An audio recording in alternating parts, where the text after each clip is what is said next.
What is up, guys? It's Gilty here, and welcome back to Dead by Daylight. How y'all doing today on this terrific Thursday afternoon? How y'all doing? Hopefully y'all are doing well. I know I am. With that being said, we're gonna jump right on in with some more tests of the SBMM. And we're gonna jump right on in with Mr. Freddy Krueger. Where we left off, we had just played some matches of Mr. Booba. And so far, the SBMM seems pretty fair, all things considered. We haven't been getting any more, like, consistent blowout games. We've gotten some, like, 3 wins, 4 wins here and there. But for the most part, you know, nothing too extreme. Nothing too insane when you really break it all down. You know, we have not won all 4 of our matches in a row. Keep in mind that we're still using no add-ons all the while we do this, which is definitely a factor in the grand scheme of things. We did play Bubba yesterday, which is one of our notoriously better killers that we do play. So it is very possible in that regard that our SBMM was kind of skewed in, you know, during that match, which would be intriguing to me, to say the least.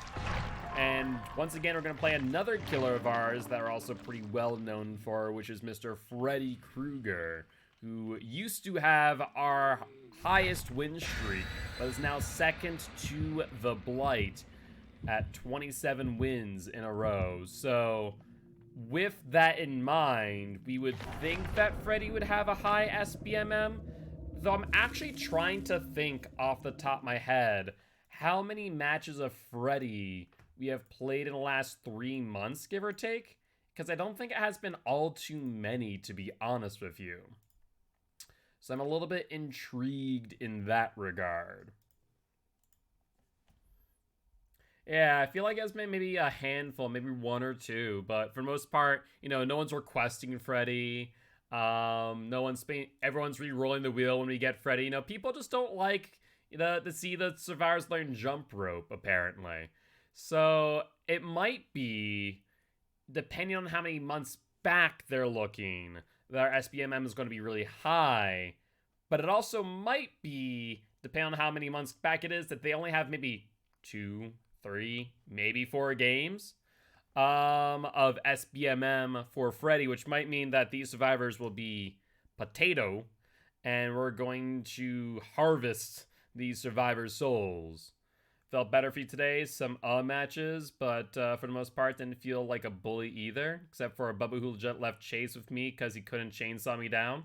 Driver's out already. Well, the computer apparently knows what's up. But with that being said, yeah, I mean, so far, SBMM has not seemed all too bad, right? At least from my perspective. It hasn't been, like, complete blowout matches. I will say that I have gotten a number of comp killers. And so I wanted to test out if the Freddy exploit is still in the game, and I think it is. I just barely missed the timing on it once I kind of thought about, like, oh, let's test this Freddy exploit, see if they finally patched that. I don't think they have. I wonder if anyone actually knows about it. Like, it's not a well talked about thing, right? I'm not crazy for thinking that.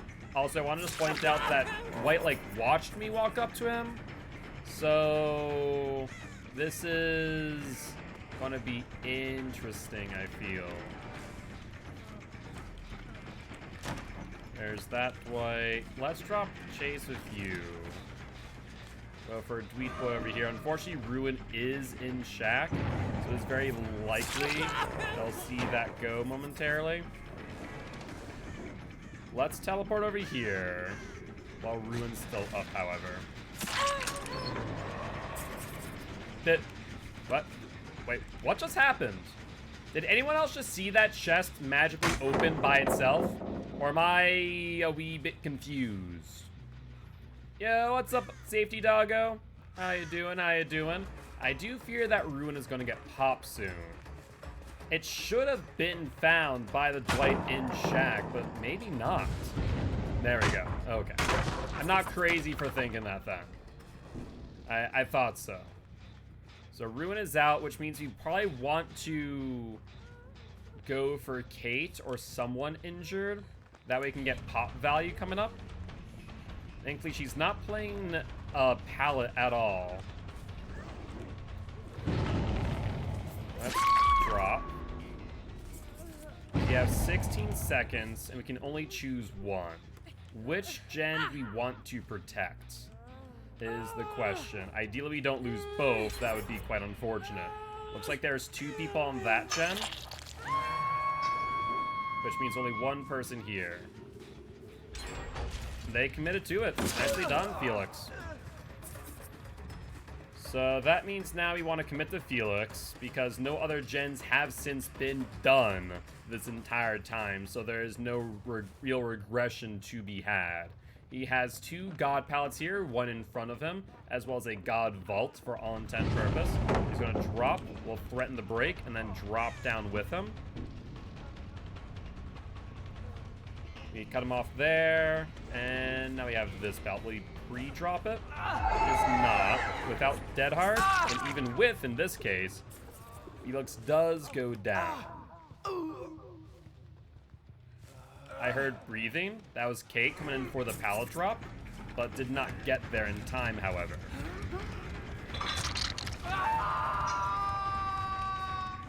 Progress on Jen in middle. Unfortunately messed up my fake teleport there. She is currently not asleep, so she will not get hit by that dream snare. We'll get the pallet drop out. Yeah, what you want to do is you want to wait until they actually start the animation of the break and not drop down like that. You can go up there without balance, but you need to make sure that they actually go for the full break. Because if you don't, then you'll just see exactly what I did. Why you would jump back like that so quickly, Dwight? That does astonish me. Good Dead Hard, but bad position to be in, for sure.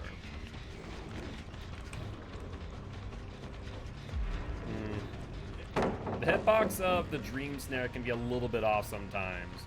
Honestly, the worst thing I see a lot of survivors do is they will drop pallets, but not play the pallet. They'll simply leave the tile, forcing letting the killer simply move around the tile freely. That is a consistent issue that I see a lot of survivors do. That is a very simple fix. Don't simply leave the pallet as soon as it has been dropped. Wait to see how the killer plays the pallet in general. I see Kate. We're gonna go for Dwight here. We're kind of in an interesting predicament, where they're not exactly in the strongest position, but neither am I. So I kind of need to be wary of that fact. Now remember, he has Dead Hard. Now we have 2 people off of gens. We're gonna go for Kate. This now will force a 3rd person off gen, unless they want White to stay on the ground. Let's fake teleport, because we don't have Pop Goes Weasel.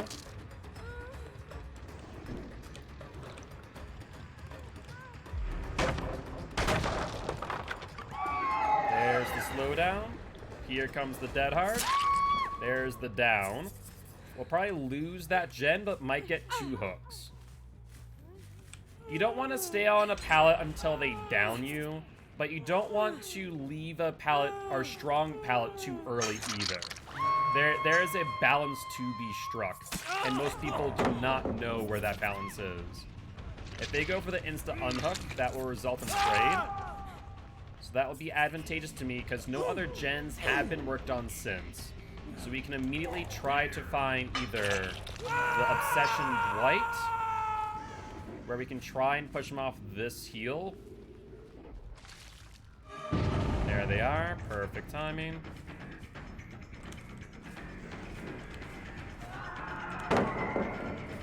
Excellent. So now he has a decision to make. Will he leave this tile? He will not. Instead, he tries to reverse dead hard and goes for the down. Most of the times, for most loops, unless they're really, really short, you're looking at maybe 2.5 loops in total before you're going to take a hit, no matter what. So it's very important to know how many loops until you take a hit. If you take a hit on a pallet, you usually want to go to a stronger tile, so you need to evaluate the strength of the tile that you're on. And that's one of the things that say more experienced players will be able to understand in time, whereas most of the inexperienced players will have no clue how to evaluate a very strong pallet versus a very weak pallet, right? Is he gonna go to bar? He does not go to bar. He goes around to the pallet over here. Like, you'll hear me say all the time, this is a weak pallet, this is a strong pallet. And you want to be able to do that as you're in chase. Like this tile here, very weak right now, because all he has is that, but he does have a pallet there, which is a lot stronger in comparison if used well. He did use that relatively well.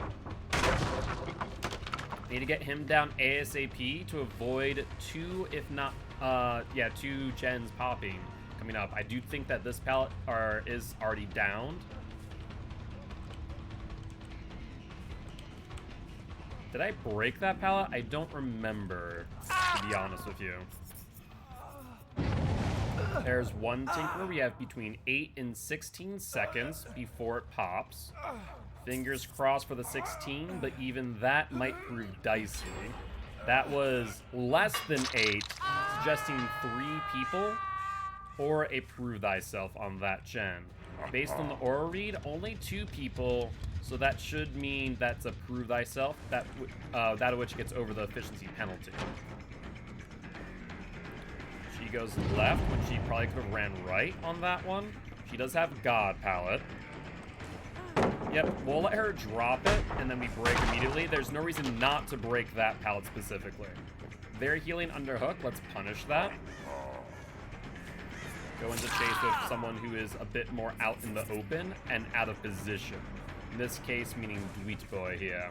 Unfortunately, the pallet on the far column is already down and has not been broken.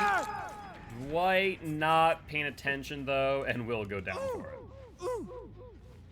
A gen on my right being worked on, and a gen to my left as well.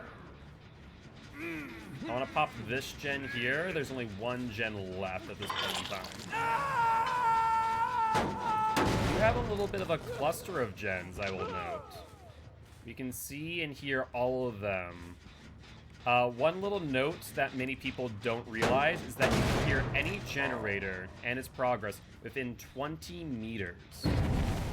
So 20 meters is all the distance that you need to hear the gen. We'll move on to Felix, who I do believe is on death hook. Everyone's on death hook right now, actually.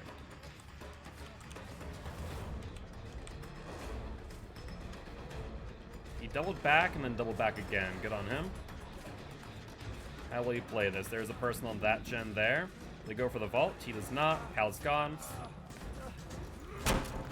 We'll grab him real quick. And Shelby, thank you much for the sub. I do appreciate it. How you doing today? Kate will let me take an extra hit. That's perfectly fine. She has iframes. We're gonna have to pop this first and then go for Kate. That's 20 seconds that I now have to kill Kate. Tinker goes off. Is she paying attention to where I am? She did not. We'll go to this tile, which is dead at this point in time. Which means now she's dead too. Unless someone's on her gen specifically, we'll be able to pop it. Looks like Dwight healed, which takes 16 seconds. Which means they have not been on that generator at this point in time. Let's fake teleport just in case to push them off. And then pop this gen for another 20 seconds. I see this Dwight over here going for this gen. He's trying to wake up. He does, so he does not have the ability to be slowed down by my dream snares. But honestly, that's all for naught. Know if there's haunted ground bug right now? So what would the bug be, out of curiosity, Dawn? I have not heard of anything, but it's not outside the realm of possibility, however.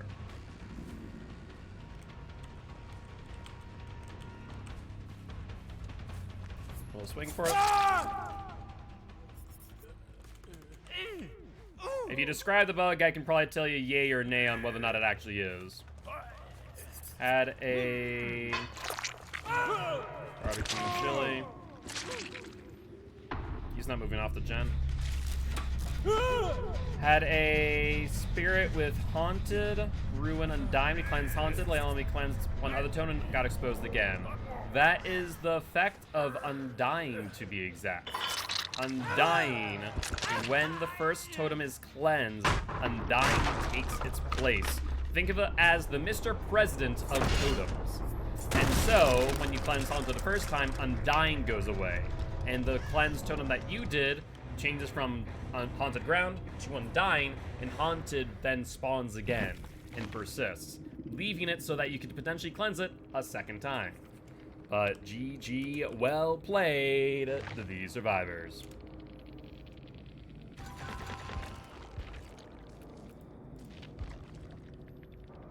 Yep, haunted ground, ruin, undying, or haunted ground, devour hope, undying. Very commonly used together. It is a glass cannon build because, realistically speaking, you have a 50-50 chance of the survivors hitting haunted ground the first time around, and a 1 out of 4 chance of them hitting your ruin, your devour hope, right? So it is a bit of a glass cannon build, but it can be rather effective, to say the least. But that'll be another win for Mr. Freddy Krueger. Let's fix our face cam real quick, and then we'll jump back into another match, shall we? As a reminder, what we're going to be doing is we're going to be playing each killer 4 times, so more or less 1 per hour. And for gatherers, welcome to the Guilty Ones, my friend. Very happy to have you here. I am Mark, aka Guiltspire. I'm an educational Dead by Daylight player, here to teach ghosts how to play killer and survivors how to play against killer. Very happy to have you here. How you doing today? Alright, let's take a look at Bloodweb. That's fine, so that can take.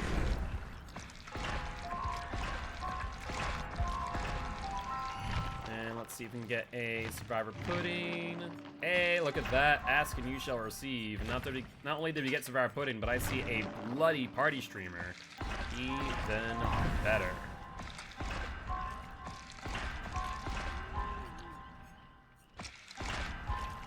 Alright, so in that case, let's put these.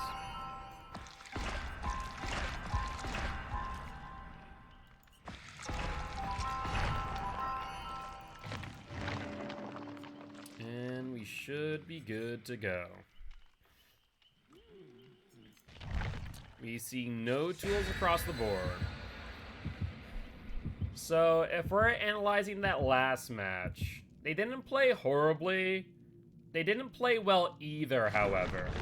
So I don't really know what to make of that situation. Whether or not that was a good representation of SBMM. What do you guys think? I don't think that they played as well as I would have expected based on how well I play Freddy. To be fair, they did almost escape, and on a couple occasions we saw them work through Tinkerer by doubling up on 1 gen. But even still, I don't know, the chases seemed, how should I say, lackluster, less experienced than some other survivors I played against. At least from my perspective.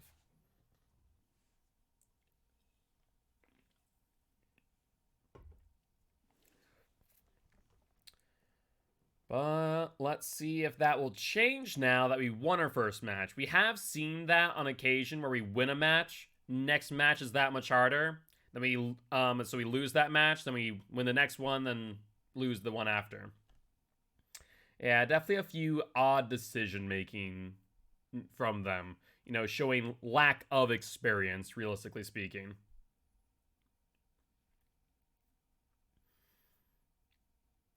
So it is intriguing to kind of try and measure from our perspective whether or not these survivors are where they need to be. But with that being said, we are going to be jumping into this next match. The question of the day is whether or not we are going to be on a good map for Freddy. I mean, there's not many bad maps, though he is a 115 killer, but he does have that teleport ability, so give and take, I do suppose. But it's taking a while. We are on either Disturb Ward or Father Campbell's Chapel. Let's test out once again Disturb Ward, whether or not the Freddy exploit is still in. And it is. Let's see. Yep. Man, maybe I need to, like, I wonder if anyone has reported this exploit on the forums. I'm generally curious. This has been how many patches, probably? Probably maybe, like, 5 or 6 at this point that I've tested if behavior has more or less fixed the Freddy exploit.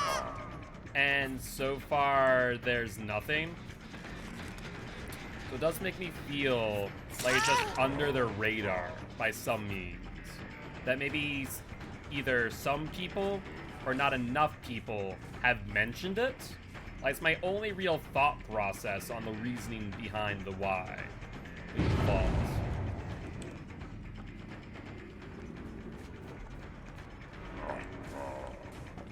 Balanced landing, really good use of it too.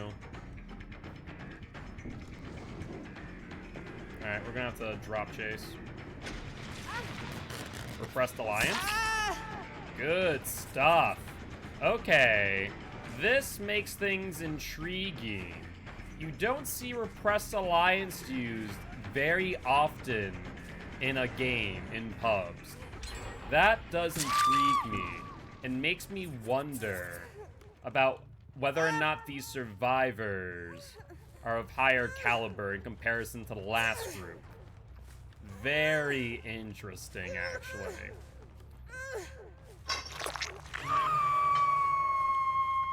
You see 2 people back there. We don't know where the 4th person is, though. Just checking that gen real quick.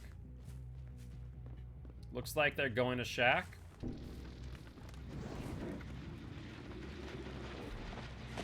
Get them off of that quickly. And looks like we're going to play Shack in that case. They chose not to vault. They held their ground in middle. They have to make a decision. Do they go short side or long side? No, she leaves the tile entirely, which is intriguing. She could have played either short side or long side and played Shack further to use the pallet later down the road, but chose not to. She does not vault here either, instead tries for the pallet, but then vaults for some reason. That's a wee bit peculiar. There's no reason for her to do so.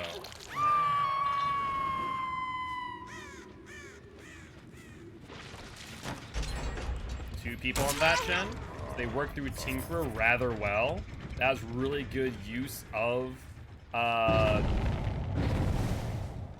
interesting. Why jump into the locker like that? Are you meant to be my distraction? Oh, I see. For the flashbang. Very cute play. Alright. That actually makes a lot of sense. Unfortunately for me, my pickup, because I didn't have a teleport ready, means that they're going to get that gen more likely than not. Yep. So these survivors are cranking out gens pretty efficiently. They're doubling up on gens to work through Tinkerer. This starts to feel like a more well-coordinated team. Are we doing poorly? Absolutely not. Are they playing efficiently, though? Absolutely. Survivor's also dropping pallets early. So far, I've only seen a couple really odd plays by them in all reality. The flashbang attempt, as well as the window vault, I would say, are the main things that come to mind as of this moment. Alright, she goes out. She's looking for a pallet. She finds a pallet. Will she get mind gamed? No, because I cut my corner way too tight. She gets past it. Very good. The problem now stands is that these survivors are more likely than not on gens. And in fact, we saw Nia right here on this gen. This here's a very weak pallet if not played right. And most survivors don't play it right at all.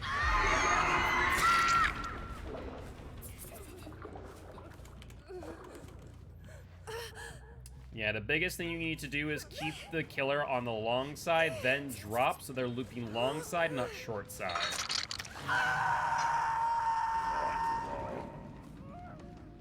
You see Nia there? Next problem. Ruin's gone, meaning Pop is our main resource. We now require downs. We acquired downs before, but more so even now. She goes in the middle. There's the vault in. Does she go left or right? She goes left, she loses distance. Right, she keeps it. That's what I was afraid of. So since we lose chase, we now go here and Pop. I kept an eye on Pop's timer very specifically to teleport there last minute. Or rather, as last minute as possible. Pop Goes the Weasel is a 45-second timer. Halfway through is 22.5 seconds. If you can measure the time that you need to get from place to place, you can use Pop at its maximum value. Still keep in chase and not have to run directly to a gen. Especially if killers like Freddy with high mobility. Or rather, in this case, teleportation. But these survivors are scaring me. They're playing very well. They're playing efficiently. They're playing smart. Do you have balanced landing? Yes, you do. But do you get anywhere with its next question? Only pallets to your left, none to your right. No Tinkerer has activated as of yet. We need to kill someone out of the game as of this moment. Another gen here being worked on as we speak. Speak of the devil and it will appear. Sprint first. And a third survivor on it as well. Last mine. That's why they went immediately for the unhook. They knew. And repressed alliance on top of which! What? Okay. Yep, SBMM is working. Because if that's not a comp move, I don't know what is. Balanced landing. Goes up top for it. We go back for the gen ASAP. She ran into me, though. If I wasn't so focused in on getting this pop in. There's Claudette. Come on, repress. Thank God. Honestly, that's better than a double blast mine. You don't understand how insane that is. If it wasn't for the lack of travel time from me to the gen, that wouldn't have, or I wouldn't be able to pop it. Plain, pure, and simple. If it wasn't for the fact that the hook was right next to it, and I didn't waste time on eating the blast mine, I would have lost that gen. No questions asked. That was insane. Utterly insane. Their looping's good. Their map knowledge is good. They use Blast Mine and Repressed Alliance in succession successfully. Okay, yeah, I'm impressed. Color me impressed, Claudie. Once again, still using these loops and tiles really effectively. Middle building does not get a lot of usage by unknowledgeable survivors because they don't know how to use the middle and its loops well enough. And this Claudette is showing me once again why I should be scared of these survivors. We see a Tinkerer, we're going to pressure it. We're going to fake it, hope that they jumped off, and then walk to, but a second Tinker proc threatens to end the game. There's Nia. Once again, will fake, but she has sprint burst, so I think I need to drop chase. There's an injured Nia, so that's good news. Let's go for her. She goes upstairs for a balanced landing play. But does not drop down right away. She opts to go down here instead. And she is off to the races. We now have to rely on them not being on clear comms. If they are on comms at this point in time, they will 100% punish my lack of gen regression here. Does she have a pallet coming up? I feel like she does. Nothing yet. She goes in the locker. So she's trying to waste as much time as possible.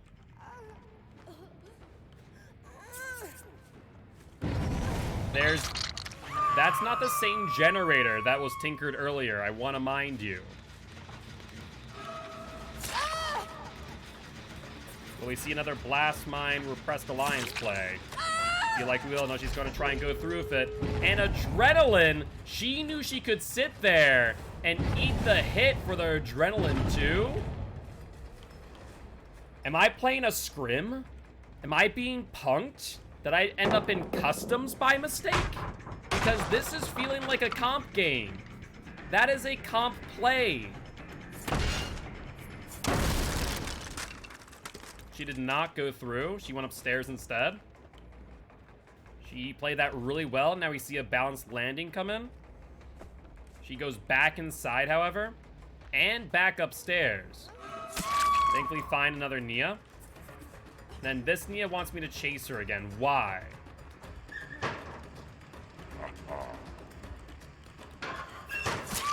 That's down you. I don't want to eat your DS that you just baited. So instead, we're going to pick you up. Okay. So this was a thing. I mean, we're on Disturb board, a streak in their map as is, and it's very much looking like Fred Boy here is going to lose his 15 win streak. SBMM threw a freaking monkey wrench into things, to say the least. Now they need to take 2 body blocks potentially.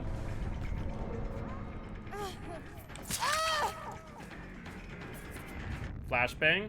I barely noticed that, by the way. I do want to point that out, that I did not hear the pin drop, but I did see the arm movement. So now we might be able to play off their altruism, but it's going to depend on who's on Death Hook and who is not. I think Claudette and this Nia are not, but we'll find out. Oh, I was wrong. I picked the wrong Nia. So we'll see a 2-man out and the end of this win streak. Holy hell. That was good stuff. I want to know whether or not this was a Swift. This feels like a Swift. Like, there's no way that you get Blast Mine and Repress back to back. Man, that was good. That was a fun match. GG, well played to these survivors.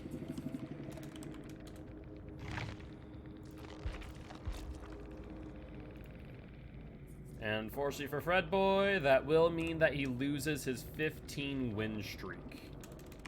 You still do get plenty of blood points, however, just not in a deviousness category. Survive with friends. Are you a team? Interesting that they've never heard, I don't know what that means. Yeah, I'm surprised they have never heard the term Swift. Just you. Thank you kindly. So I think those 2 Nias are. Okay, interesting.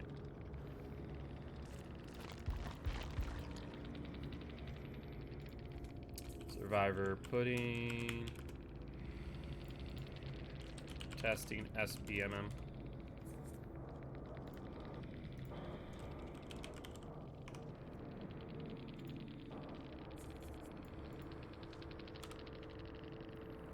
Good luck. Have fun. Next match. Interesting that they've never heard of the word or the term Swift before. I'm surprised.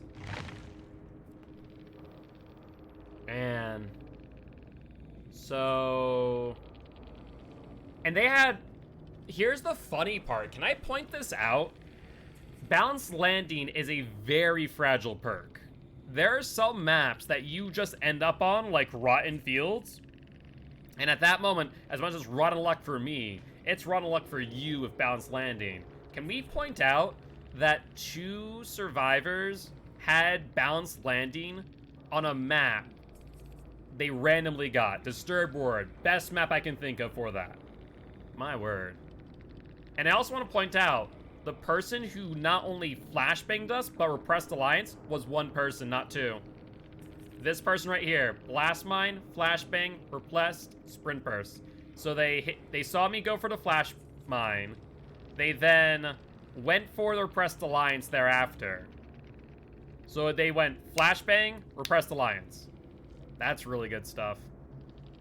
That is good stuff. So what they did is that okay, so let's look at Blast Mine for a second. You have to do 66% of the gen for Blast Mine to activate. Repressed Alliance, however, is 60 seconds, which is 75% of the gen. So here's what you do. As soon as Blast Mine activates, you use it. So that is 66% of the way through. There's an additional 9% before Repressed Alliance, however, activates. So, with that, Blast Mine's already prepped. You then let the killer pop it, hit the Blast Mine, then you're pressed.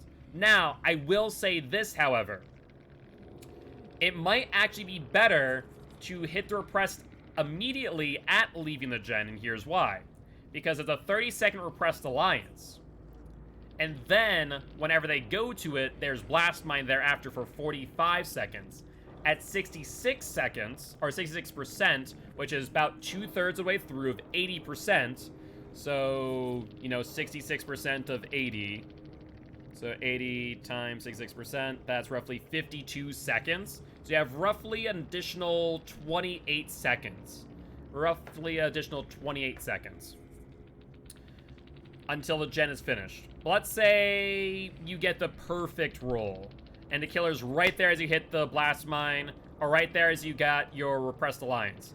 So that would mean that 8 seconds, give or take, have passed till you have activated your Repressed Alliance.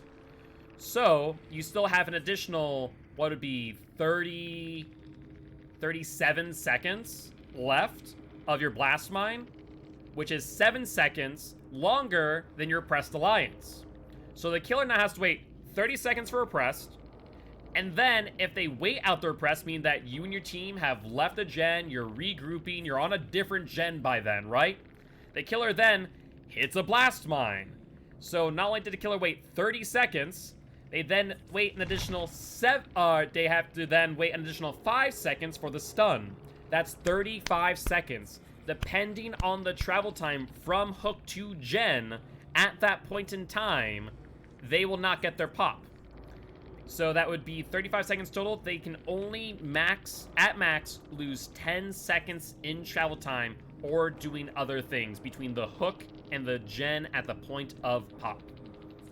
In this case, how it worked is that I ate the 5 seconds and then ate the 30, which is give or take the same, but puts you at a higher risk of being injured because you have to go back to the gen, which might mean that if you're injured, you just simply can't do it. Either ways, beautifully executed one way or another, so I can't really say much. But it's better to do the opposite, Repressed Alliance followed by Blast Mine. But still, wicked, wicked good play. So we're 1-1 with Freddy at this point in time. Also, I think we have bloody prior streamers, right? I think I do. Let me find out real quick. Oh. And also to Claudette with her adrenaline play, she knew that she could wait it out theoretically. eat the hit, and then she would be able to get the gen fast enough for adrenaline to heal her, get her to sprint burst, and get away. Insane. Utterly insane. So that was a fun match. And that's the insane thing I do want to mention. A lot of people will look at that match, right? And they'll go, I don't want to play games like that. I'm going, why? Like, it might just be me because I enjoy the challenge. But at the same time, I look and go, why wouldn't you? That was a fun match. Like, I'm sitting here going, that was impressive what you just did. Do it again. Oh.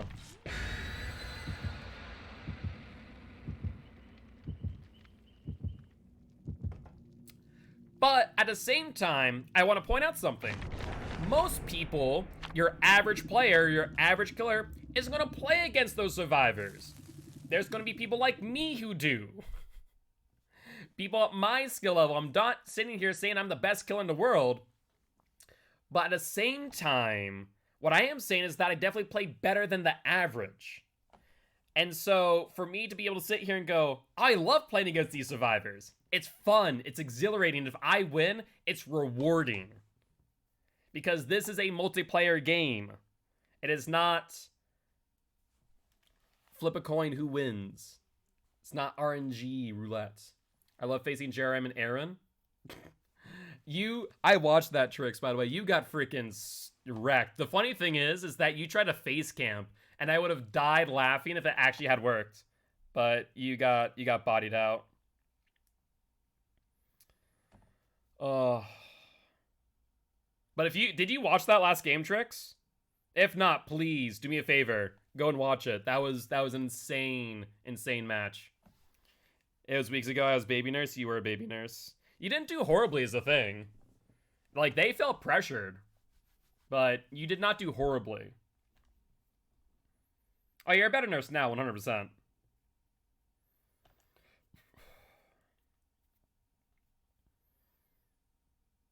I still am so happy about that last match. That was so much fun. I love that. I absolutely love that match that just happened. Like, it felt like a comp game that I was not expecting, but I love that. Alright. Where are we at now? Is this another disturbed ward? Oh, god dang it. No, this is Father Campbell's. Thank god. I saw the map layout. I was like, oh, I see fire pallets. No. This, Father Campbell's. Thank god for that noise. Hi! Do you have bounce landing? Ooh, let's see. You do not. So you're taking a hit.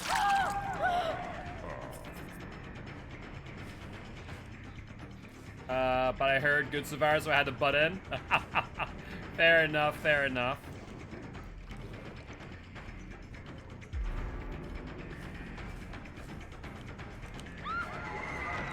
That gave me an early warning on the vault. There's the dead hard, and we're good.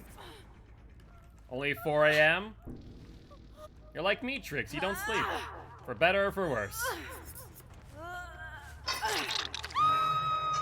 Barbecue and chili. See 2 people on that gen.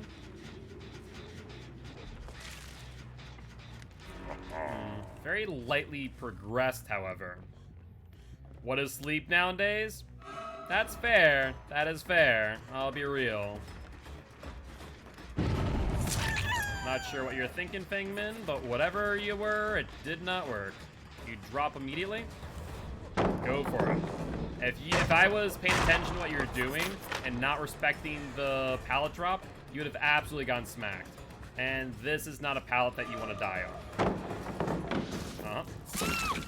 Like I said. Who needs sleep when you can watch 10 John Cena moments, top 10 John Cena moments? Fair enough, fair enough. Let's be on hill, my friend. Why does that name Obey seem familiar? I don't know why.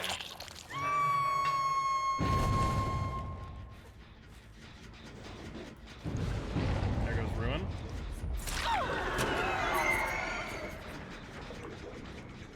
I'm like she left. She learned her lesson on the last time. There's the dead heart, however, and the down.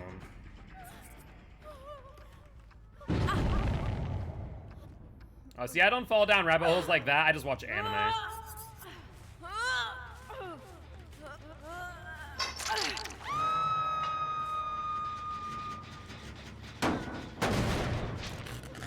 So, funny thing that has happened here in my apartment. I'm pretty sure my AC is broken, so I'm gonna have to open up a window soon. The stream room gets really, really warm really, really quick, and I do not do well with that at all. There's Yui. Why is Yui protecting Kate? Confused. Because you have DS? Probably. Kate probably thinks she's in the clear.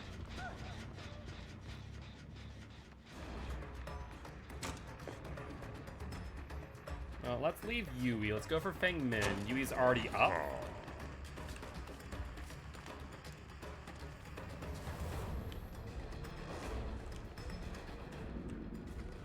She'll vault the L wall. Makes sense. Will she leave the tile? She does, however. So the only person that I'm chasing is the only healthy one, meaning that everyone else is injured. Hold up. There's the injured Fengman. Excellent. Frankie, could you do me a favor? Could you come into the stream room and open up the window? Be much appreciated. As it's getting sweltering in here. Like, we've only been on for an hour. And it's already so warm now the AC's off. I do not like it. There's so little air circulation in this room, too. And what happens that my body gets, like, pins and needles when my body temp goes up too quick. No bueno.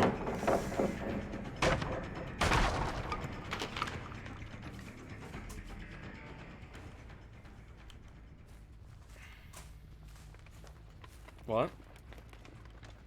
Frankie? Yeah, that would help a lot, actually. Do you need help? What are you doing? Unlock the window first. They're both need to be unlocked. Then you turn counterclockwise. Counterclockwise. You tried one way but didn't try the other? Well, I'm not, but I'm judging you. There's a difference. Thank you.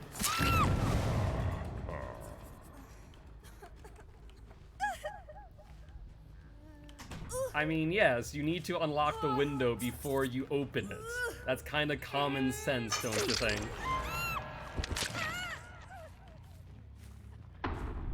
Thankfully, I think it's warmer or colder outside than it is inside. Yes, it's 66. This will help out a lot.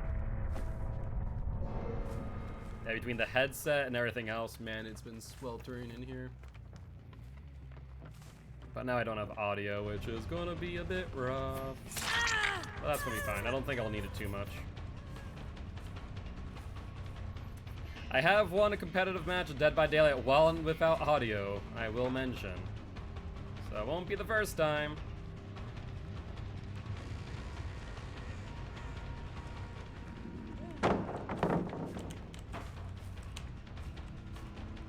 Right, door's not open. Thank you, Frankie, I appreciate it.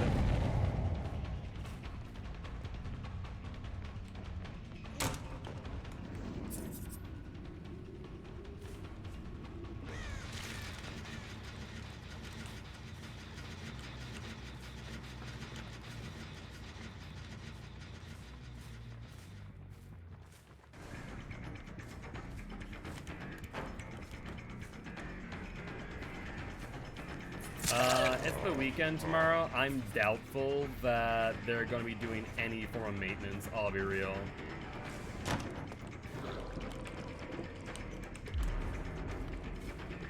Oh yeah, that's right. Tomorrow is, well, not the weekend, but it's a Friday, so fair point. For some reason, today feels like Friday.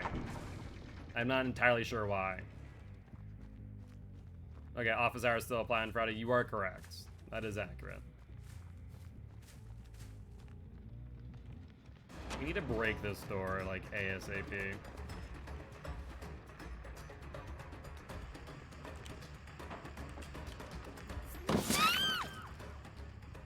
So Thursday feels like Friday? Yeah, that would make sense. That would make sense. Alright. Thankfully, I saw that mind game in real time. Worked out in my favor. Go to this gen. Hi, can you jump off that gen? That'd be lovely.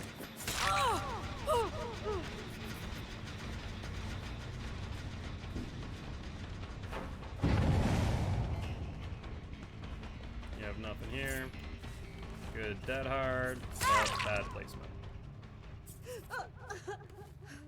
Yeah, thank you, Frankie, for opening up the window. That's a lot better. 66 degrees outside, have some genuine airflow.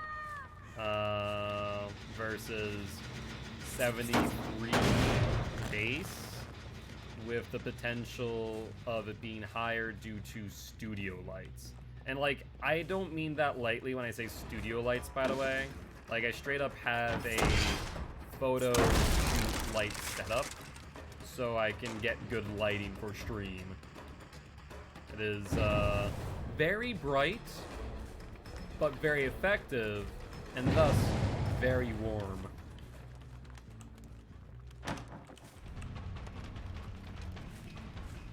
Fortunately, it makes the room a bit warm.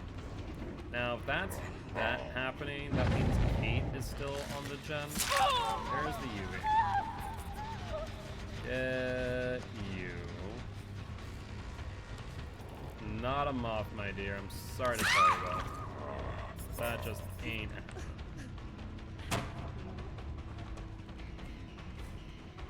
I wonder if she's gonna revolt.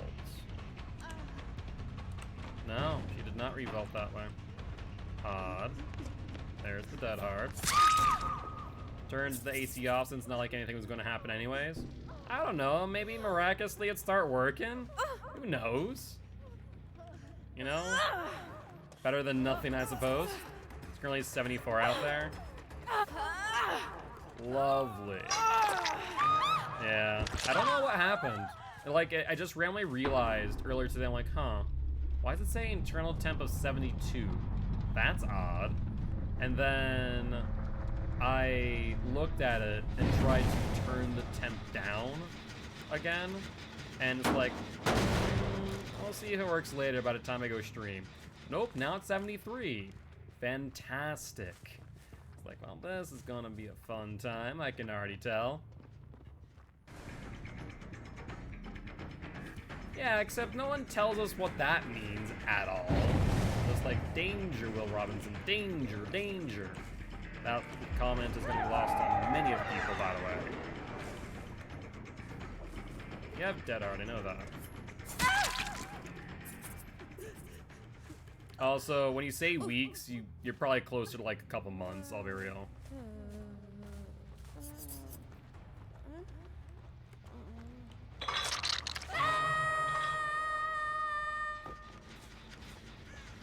But it's been working this entire time. Like, I guess I just don't question it. They even came in, repaired the filters, they took a look at the thermostat, and it seemed to be working fine, according to them. They're like, okay, I guess I'll trust the experts. Apparently I shouldn't. Apparently when I see a danger sign, I should report it. Go figure.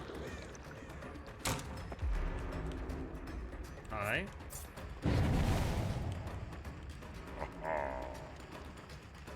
I don't want you, though. I want the Feng Min. You just want to be chased? Like, what's the deal here, Cheryl? I'm rather confused.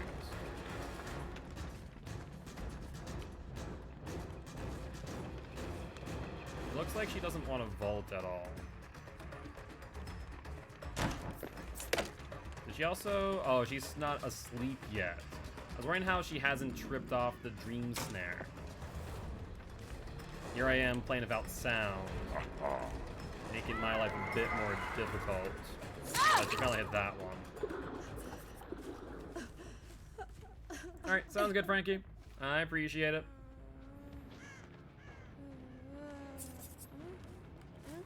I mean, thankfully, 70s isn't, like, deathly bad, but it's, like, bad enough to where it's annoying. At least for me. This room, I'd have to take, like, a genuine temp. I actually kind of want to figure it out. How warm this room gets if I leave the lights on for an hour. I think not. I think that you guys do not get hatch this match. Instead, you get death. How's that sound? I give you death, and I get hatch. That sounds like an even trade to me.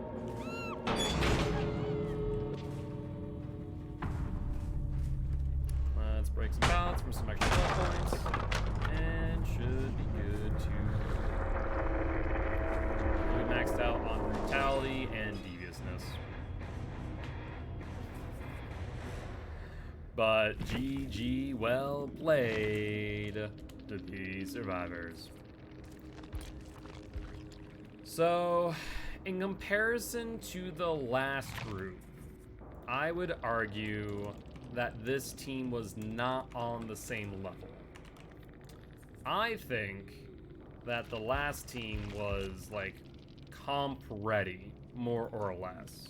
Whereas this team was good, like better than your average, but definitely not fantastic.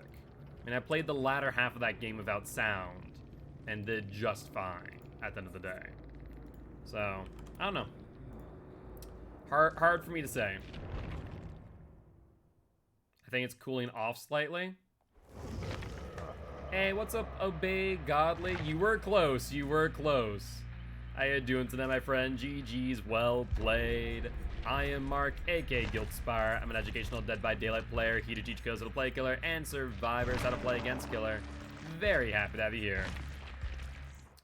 Yeah, I needed a kill for my blood points, my friend. Otherwise, I would have been tempted to give you a hatch, but Freddy wanted it instead. Okay, it's cool enough right now to where I'm comfortable using my headset again.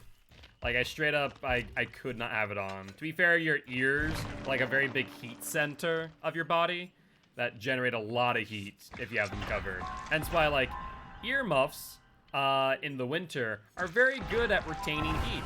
You know, it makes sense.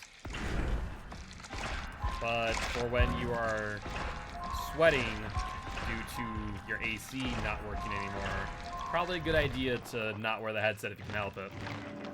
I will say, having sound is rather beneficial in this game. I don't know if anyone has said that before.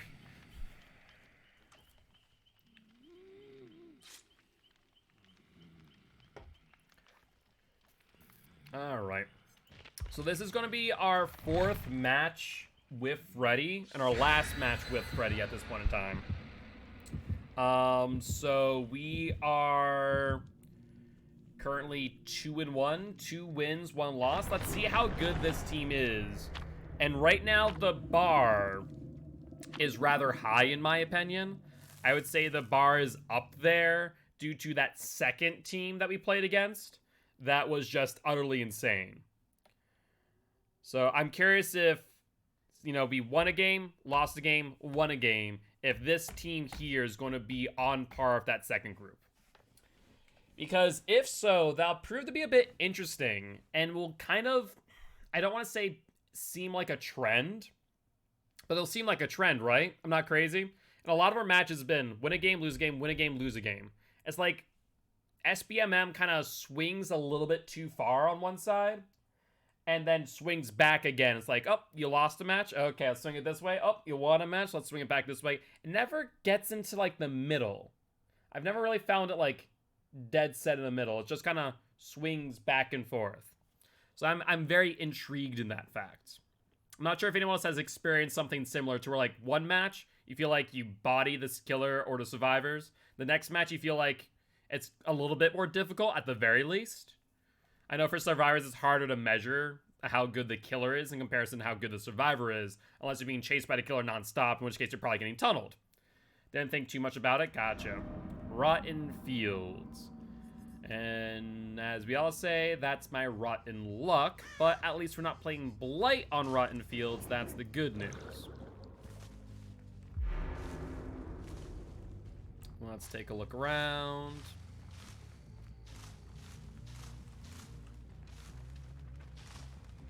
So far, nothing. Yeah, unfortunately, I'd like to ask more people about their experiences.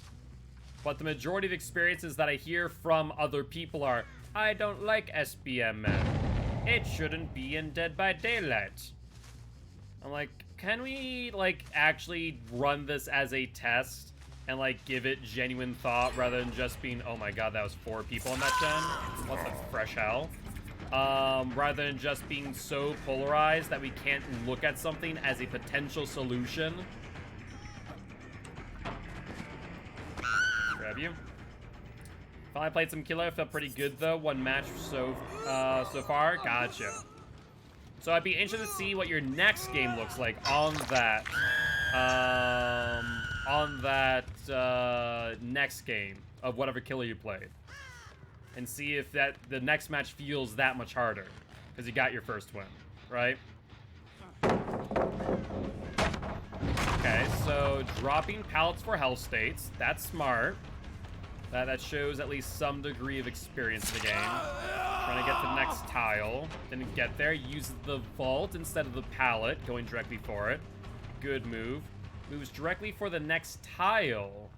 Interesting. I mean, you have the distance to make that work, so fair. You move to the next pallet, however. Show the red light. Hide the red light. Drops it early. Not sure if they predicted the mine game or if they dropped early just to be safe. Now we're on Meat Tree, however.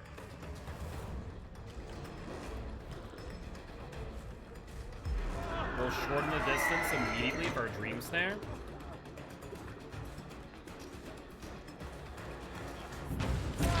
Most people should know by now not to mid-vault Meat Tree.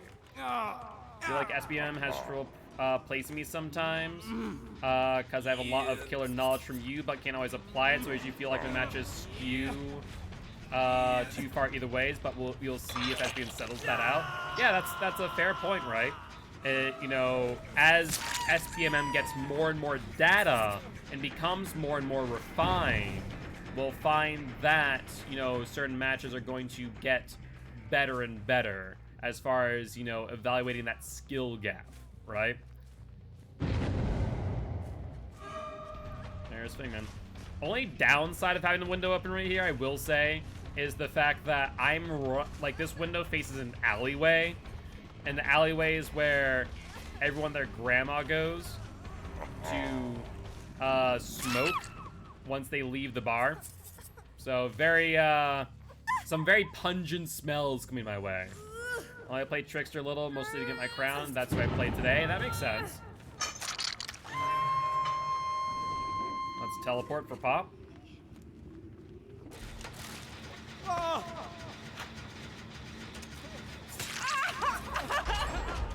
Well, I was hoping to try and get that double tap, but no dice. I mean, we got a grab off it, got an injure. So was that a fair trade in their favor? Debatable.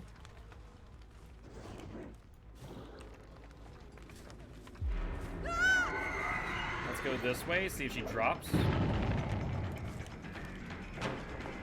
That she vaults. Does she have life? Looks like life. Well, the good news is that we know that the next tile does not have a pallet. So she does not have many ways out of the current situation at hand. Attempts to spin, does not work. And that's fair, I mean, because you have mechanical knowledge, but you don't have the experience to necessarily always use it, I would say. You like the knives on Trickster? Trickster's a lot of fun. No doubt about that. It is a ton of fun to play. He feels much better now, but I will still say that at a high level, Trickster is still very weak. is my only problem. Because if survivors know how to play around Trickster, then they're going to be in trouble.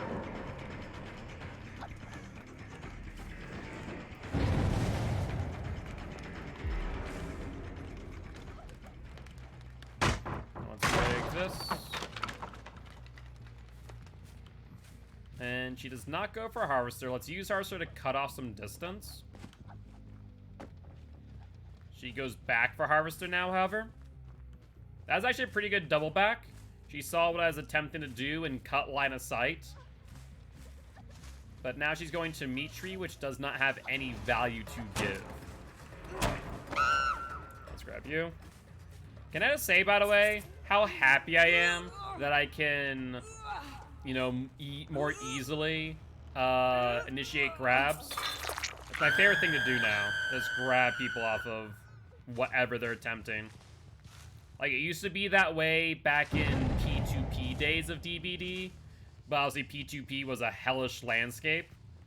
When it came to connectivity, thankfully me as killer, my connection was good, and so Survivor's connection was good, but in other scenarios, not so much. He's not asleep, so no dream snare.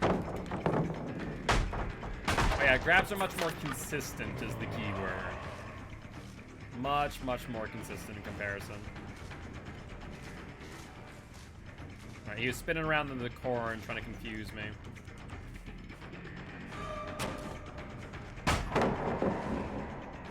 Was it just me, or did Fangman seem really far away from the pallet and then, like, launched back into it? Am I crazy for seeing that? That's Golden Chase.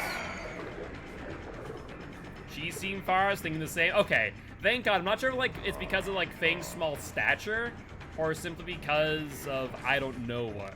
All I know is it seemed really off.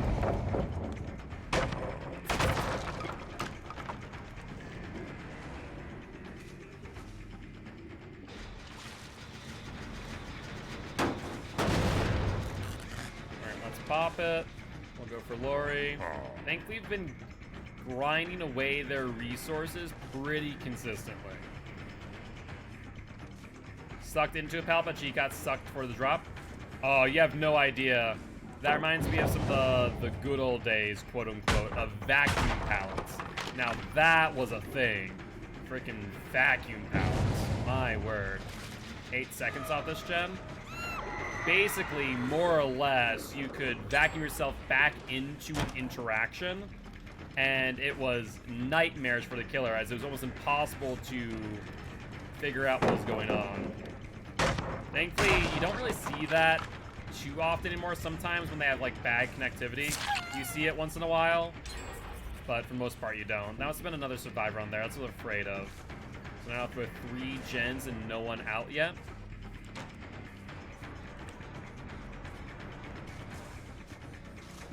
Pallet's gone here, no vault, so this should result in a down.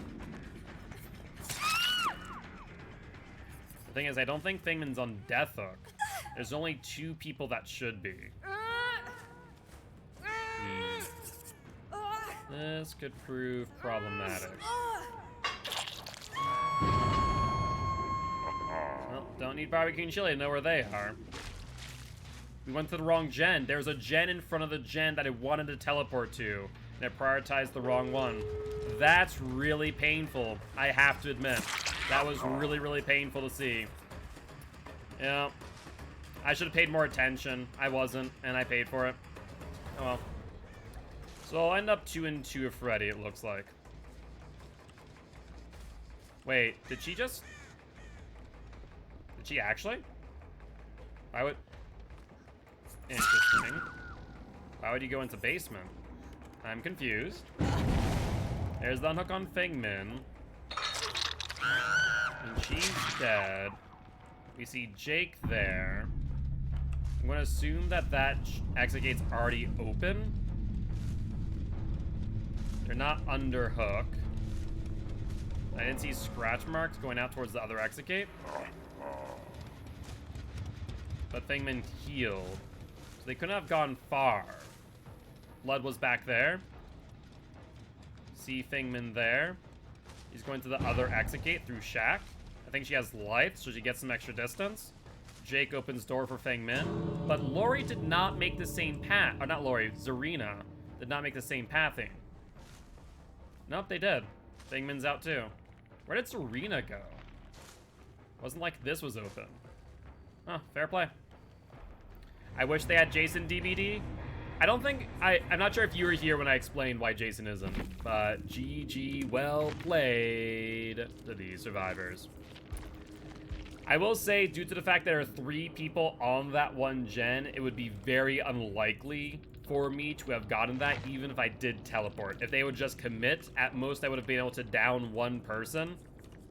Not to mention, I'm pretty sure Lori did have adrenaline. So if I had chosen Lori as my target, I would have regretted it for sure. But 2 and 2 for Freddy. I did not finish challenges. Thank you for the reminder. Let me actually go grab this ripped reward while I'm at it. But what's up, Undead Night King? How you doing? More or less, the reason why Jason's not in Dead by Daylight is because the IP is currently in litigation. 2 creative directors are claiming that the other, they own the IP of Friday the 13th or Jason. And so basically the court has determined which creative director owns the IP rights. And DBD has, more or less said, hey, Jason's welcome with open arms. It is a matter of, when, less of if that makes sense. So that is why they do not have Jason in DVD at this current moment in time. Because legal proceedings. It was actually supposed to already have been decided, but then there was COVID, something happened with a judge, there was a whole lot that happened that caused the legal proceedings to last even longer than initially intended. Yeah, there's a lot of cakes on Pig. There's a lot of cakes on a few different killers, but on Pig, there's a lot. Still need to go through the blood web some more. Which killer do you think will be next? Well, right now it's looking like it's going to be Pinhead, based on today's teaser. Yep, today was hell, was the word of the day. And if you mix hell with everything else we have, we're technically missing 1 R. But I think it's safe to say that it's Hellraiser and nothing else. I'd be surprised if it was not Pinhead at this point in time.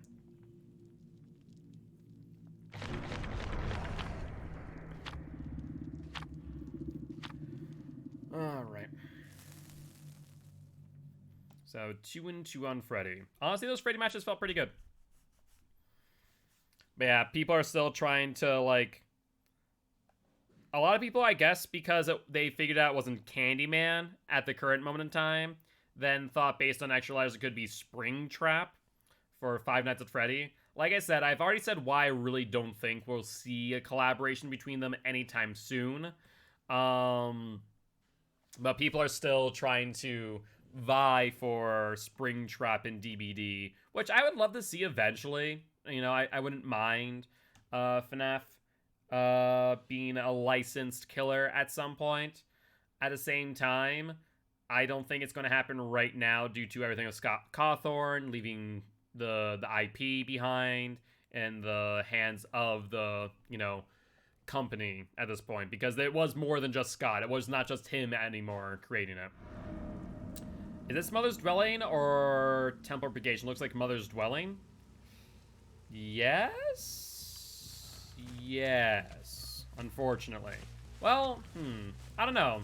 Should I say fortunately or unfortunately? It's hard to say. On the bright side of Pig on this map, it means that my boxes are pretty far spread out. On the downside of Pig, it's a very big map for the fact that I'm a 115 killer. So there's a give and a take in this situation, I do suppose. So as long as I'm able to get some early downs, then it could prove rather beneficial. Will she go upstairs? That was sprint burst. I initially thought it was a false hit, but then I noticed that she had some additional speed. It's down you. Now already, I'm feeling like my SBMM for Pig is a little bit low.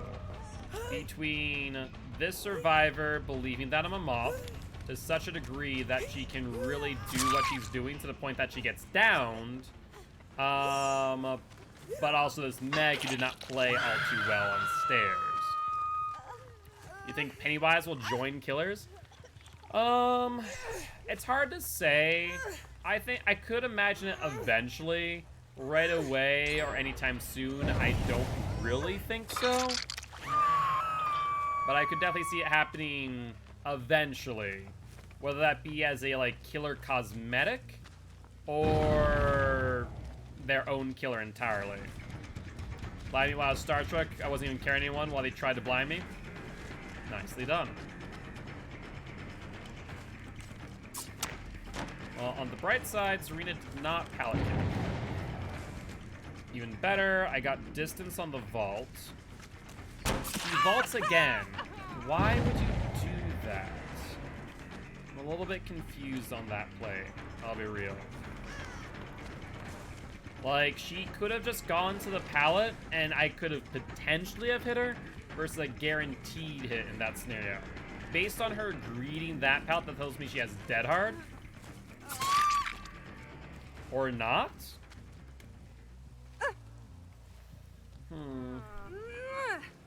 Interesting.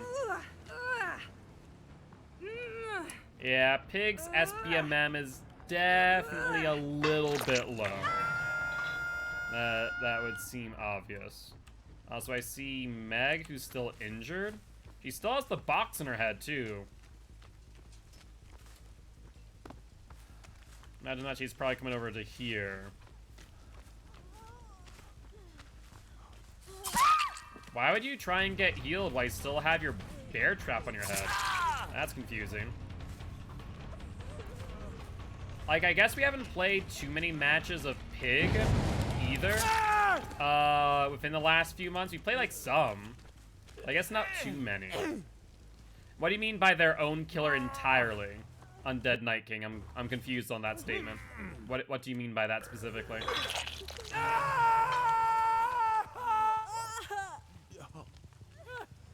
Alright, what we're gonna do is we're gonna drag her over here. I want to bet that she's already tried that box. Drivers went out. Thank you.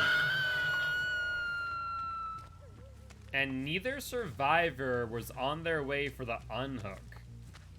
Interesting. They immediately went elsewhere. Well, we'll go for Zarina, who's not going towards the hook, while Nia's over in Smoke Shack, doing God knows what. She has a vault coming up.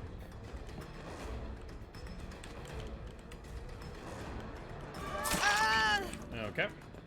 Nia taking aggro, or just wrong place, wrong time? I'm not entirely certain. There's Zarina injured. We'll force the trade. White goes to second stage.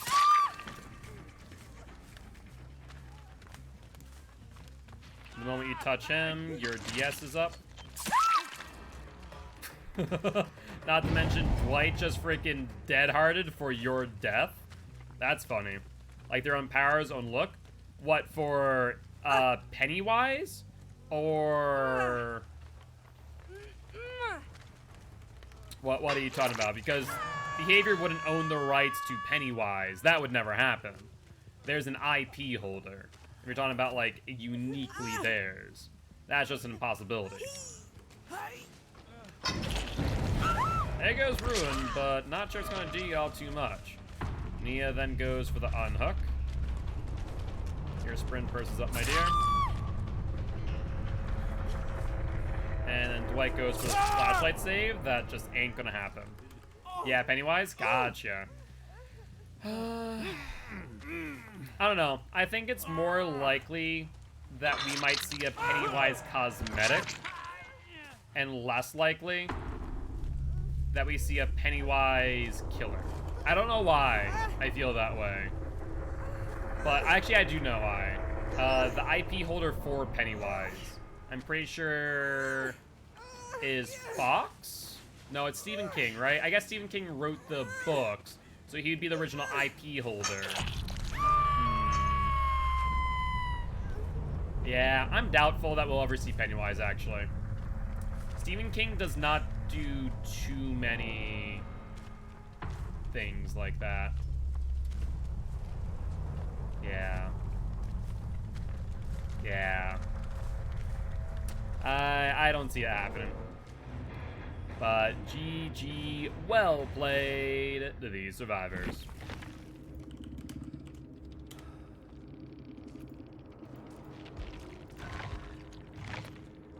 Alright, did we have a survive putting on? We did. Perfect, perfect. Let's catalog our blood points. That was 4,800, 3,189, 5,149, and 6,900 on 4 stacks with a survivor pudding. And we're looking at a total of 60,000 blood points for that match. Not all too many, unfortunately.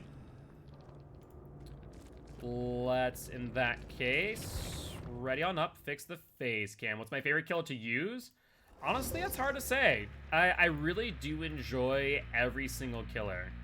Like, so when people ask me what's my favorite killer to use, I'll be real, there isn't one specific one that I, like, go out of my way to use. I just enjoy the game. Which I know a lot of people, like, that concept is foreign to some people. Like, wait, like, you just enjoy the game? And, like, yeah, I just enjoy the game. So I don't know. It's a good question. And I don't really have an answer. Like, if I had to think of what my most enjoyable killer has been recently, Blight. But that's also because I've been playing a freaking load of Blight recently. Like 50 wins in a row in 3 days, a load of Blight. So I don't know. That is a very good question.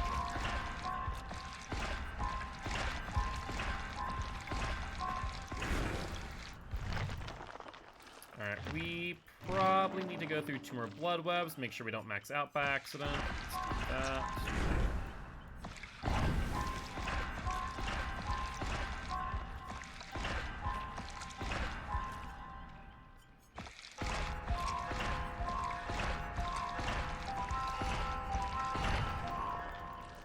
And 1 more just to be safe.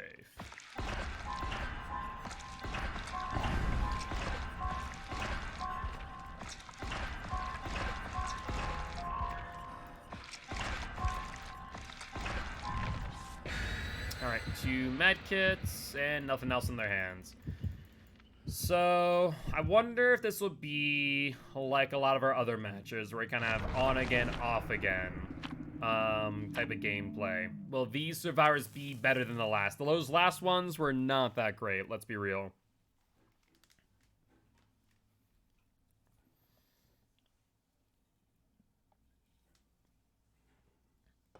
They are not fantastic in the slightest.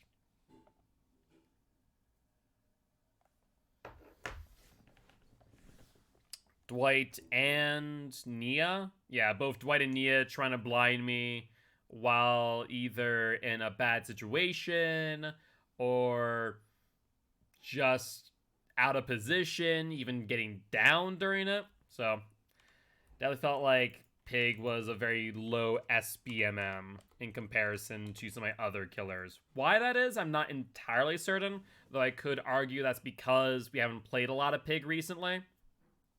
And so maybe what data SBMM is currently working off of. Did I see the DBD Jap tweet? The Japan tweet? I did not.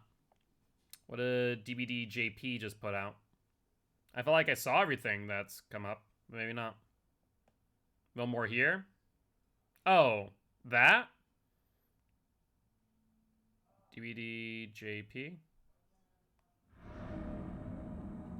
Well, are you talking about the spectrograph? Right, that's the right word. Of the words, spelling that hell. Is that what you're talking about? Or are you talking about something different? Because I already know that the DVD theme music spells out hell. That I already knew. Yeah, yep. Yeah, I didn't need to listen to it. I knew that, you know, I could listen to it all I want and I wouldn't know what the clue is, give or take. It was gonna be up to someone else, you know, doing that work and figuring it out. But I figured that it's gonna be Hellraiser. And sure enough, you know, we've gotten confirmation of Hell and every other letter necessary for Razor, with the exception of one R, theoretically. So I do think it's Hellraiser. We're gonna probably gonna get Pinhead, is my guesstimation. Where'd they go? Oh, there they are. Hi, Steve.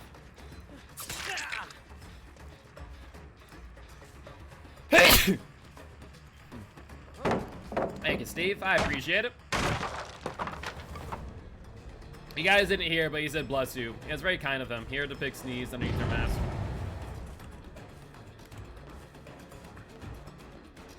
Thank you.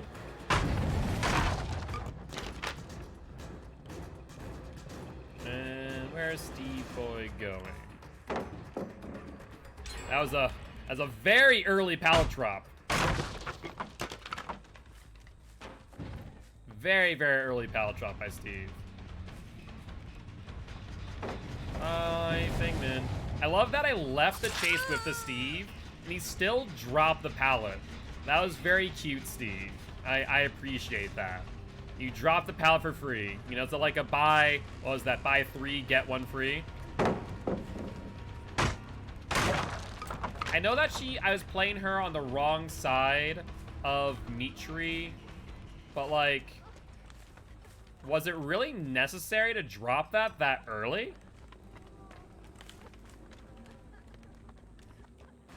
Alright, let's get you going this way. If you vault now, you get downed. You're plain simple. Dwight's bear trap is currently active as we speak. And we have another one on the Feng Min. That's kind of odd.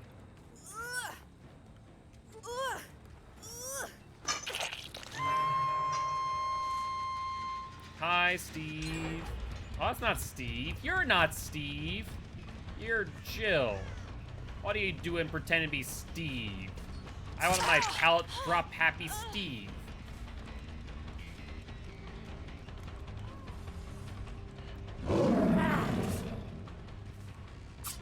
Good job leaving the tile early. I do appreciate that, and will say this tile here does have a pallet still up.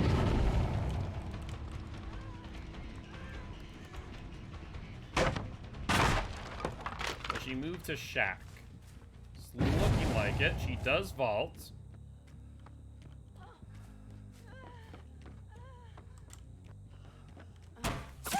That's down you. Let's put a bear trap on you, Jill, me girl. And so Fengman just took hers off. White's bear trap is still... Never mind. He just got his off. Good time for you to put another bear trap, it will be real. Why did she just stay there? What?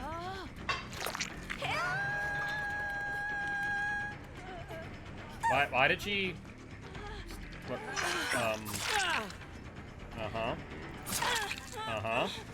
Thank you for the stacks to save. So... SBMM for pig is still low. That much is certain. Because that should You have... I know you have BT. I already hit Jill, who also had BT. I know that you have it too. Like, that's obvious. It's down you. Hi, Steve.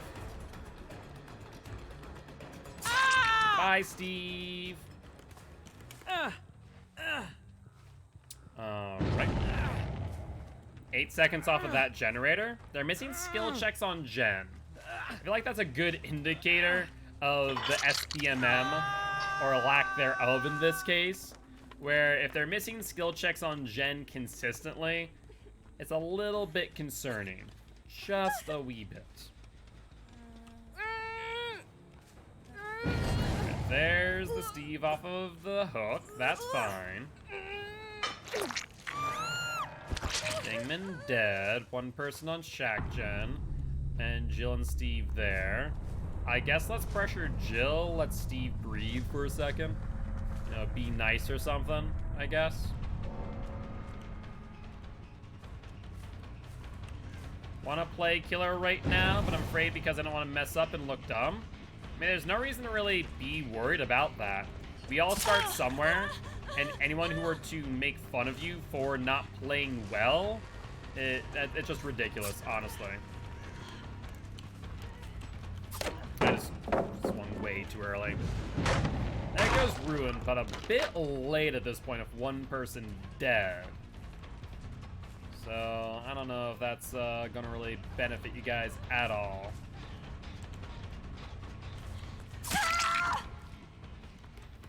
Yeah, like, play what you want, my friends. Don't let the potential of ridicule of others deter you from doing something that you might enjoy, or do enjoy for that matter.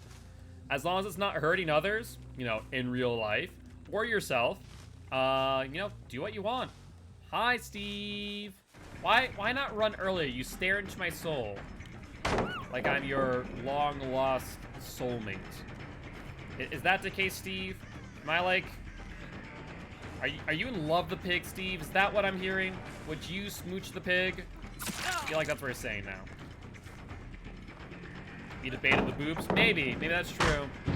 He's debating whether or not he wanted to try and boop me. Wanted to boop the snoot. But no snoot for Steve. Steve farmed someone off a hook. Well, kind of farmed. He had BT. Was that a spin or a dead hard? I'm not sure. There go the drivers. You don't make it to that vault. I want to make that clear. You do not make it.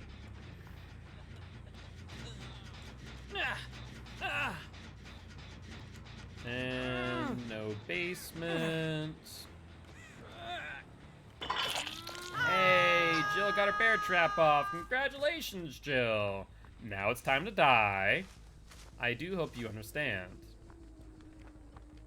Hi. Hey, you 99 to yourself. That was a good move. I can appreciate that play. Let's break this.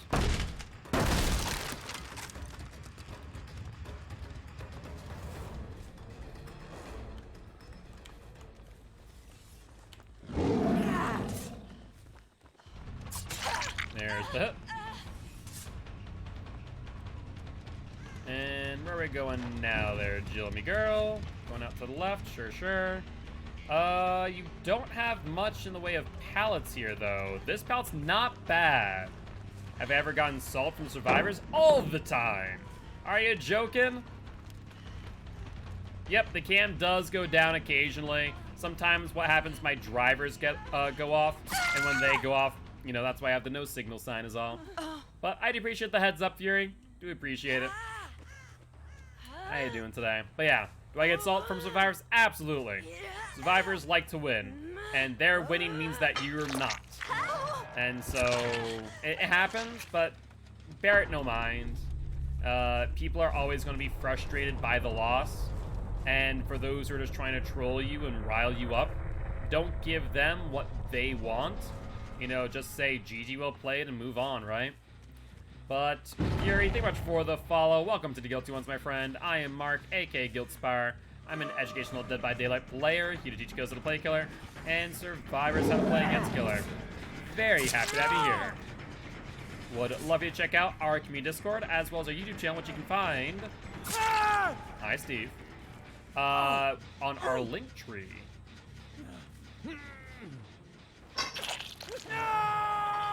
Yes, how are you? Do you have some idea of what you're going to do here? Gonna take the hit and go for the trade? Be my guest. me go for Dwight. I tweet. That's the game plan, eh? Are you gonna go into a locker for a DS play? Are you gonna do it? You gonna do it? No, no you're not.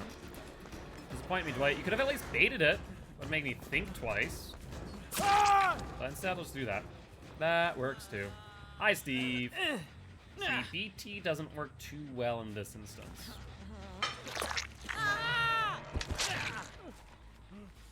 Hello. I'm gonna wait just a little bit. You are the obsession, and I do not know if there's a DS in the game. So we're gonna have to chat a little bit, Dwight, you and I. You know, talk about our lives, what it's like being here on the ground. You know, you see, I too see the world from a lower angle. This is how I prefer to walk, in fact. But most people don't know that.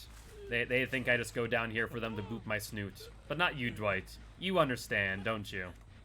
You two are like me, beholden to the ground underneath you. Sing him a song, Tiny Tammy? You're right. How rude of me. How rude of me, Dwight. I'll sing you a song, my people. Alright. Let's find out if you have DS. It's been some odd seconds, at least 45. I know that much. But no DS song, Wheat Boy. And that will be that. Not bad. Arguably still really low SBMM, I think. Not a lot of good plays, I would argue. Some really bad BT plays. No body blocking, nothing like that. But GG, well played to the survivors. Let's take a look at our blood point totals. Say 700, 5417, 8,000, 8,000, 4 stacks, and a survivor pudding was used. So right now, 2-0 on the pig, I do believe. Oh, I also need to update your win streak, pig, my dear. 5 wins in a row, not bad. All right, let's fix my face cam real quick.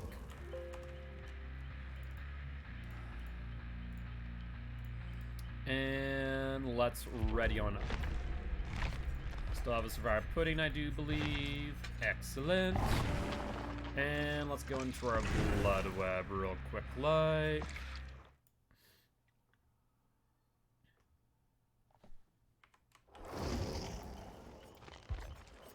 Let's grab you, and grab you. We need to go through at least one more blood web.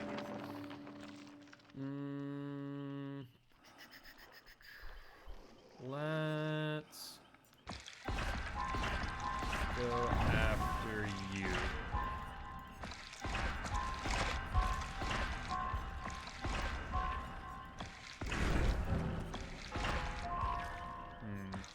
Now I'll do this. And alright, that should be enough. We don't need to worry about losing any blood points, more or less. And we got a survivor pudding. That's good. Excuse me. Well, I'm really hoping that this match is a little bit better than the last two. I don't know. I am intrigued. Also, here's a question for you guys. So, last night, right, I made some longer episodes of our SBMM tests of all the matches of the killers. So they're around 45 minutes long, which means that give or take, there's like 15 minutes of in-between time that we weren't playing. Would you want just the gameplay or the conversations in between the games to provide more context to SBMM? What are your thoughts? I cut it up so it's just the games, but I haven't released any of them yet, so I can always go back and just make it, you know, the entire hour, quote unquote, of the SBMM test. Because most of our conversation honestly happens during the game, but there's that time between, roughly about 15 minutes worth of time, where we're not playing, of course. But so far, I've done 4 matches on every single killer to do a proper test. What are your thoughts, Giraffe? What would you prefer? Fractured Cowshed once again. Most of the time, a survivor-sided map because the cowshed itself is very strong to play around. But we'll see. Last match was not very indicative of that, I will say. Scratch marks. And they go back over towards Shack. How much more is talked in between? Personally, when I watch stuff on stream, I like to see the between, because coming into the middle of a thought can suck. True. That is fair. There's the vault. Now, if you want to not take a health state, you need to drop. Fine by me.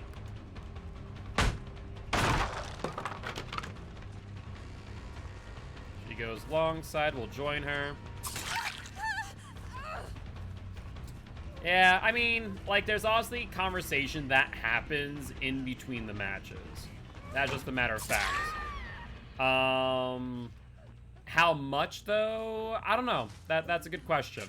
You know, obviously, stay, like, the topic of the conversation shifts during the match, and so it becomes more consistent, especially for viewership purposes. So, that's a good question. I don't know the answer myself. There are bones being done? Hi. Could you not do that, Jane? That would be appreciated. That's 8 seconds off a gen or a fast fault? I'm not sure which. Looks like Nancy is here. Hello, Nancy. Let's hit you, and now push you into a dead zone. Let's take hills so we can cut off some distance. Luxury that she did not take, however. Not a very good use of flashbang, I will mention. Let's put a bear trap on you. And put you up on a hook. So now you have 1 active bear trap, 1 inactive bear trap. Looks like Jane's going for the unhook. Let's pressure Jane immediately after. Oh, Jane, my girl. There's Jane. Perfect. Looks like we're heading towards Shack. Jane is not aware, however, that there's no vault, or no pallet, rather. You have Dead Heart. Do not.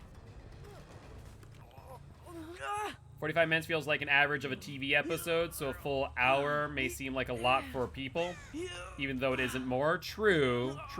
So yeah, most of the videos are about 45 minutes, give or take.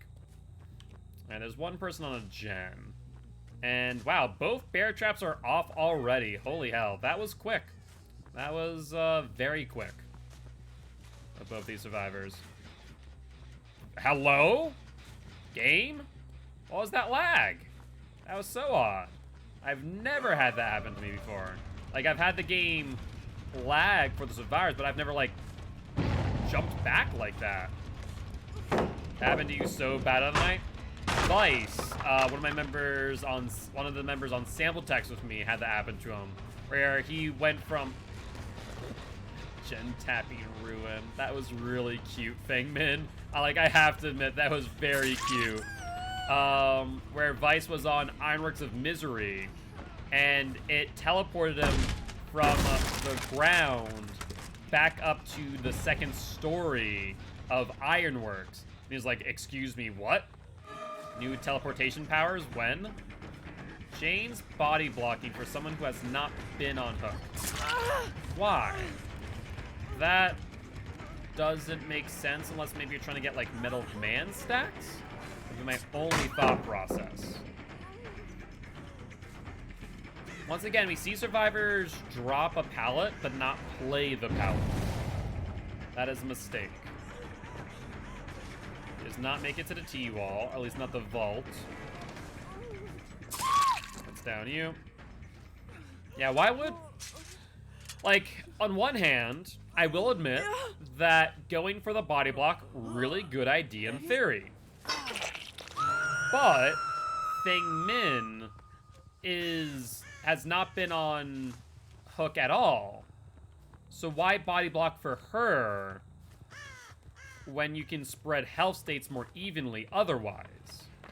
So that shows me, right, that the person has a degree of mechanical knowledge of the game, but not enough to recognize when the appropriate time to body block is, however, is what that told me.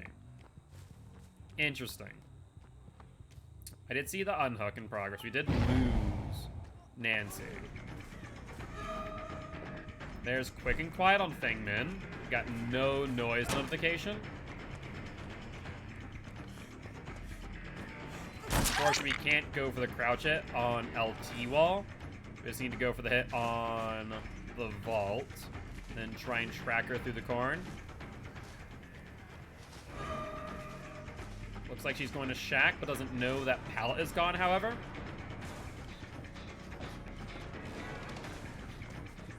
Let's see if she'll try and vault.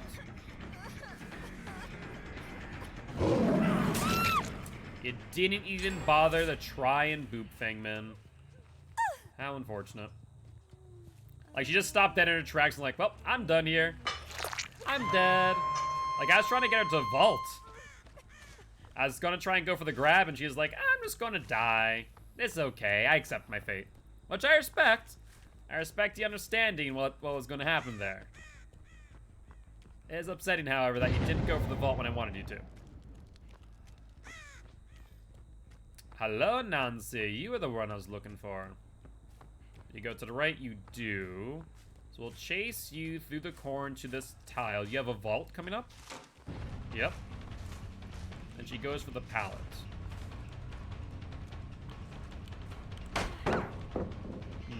Not sure if she is paying attention to my general location or just pre-dropped. She is pallet happy. That makes more sense now. We're gonna go for Nancy. She is just willing to drop pallets with haphazardly with no thought in them. But now she had a pallet in front of her to at least gain distance and put something between me and her. But then she doesn't. Thank you.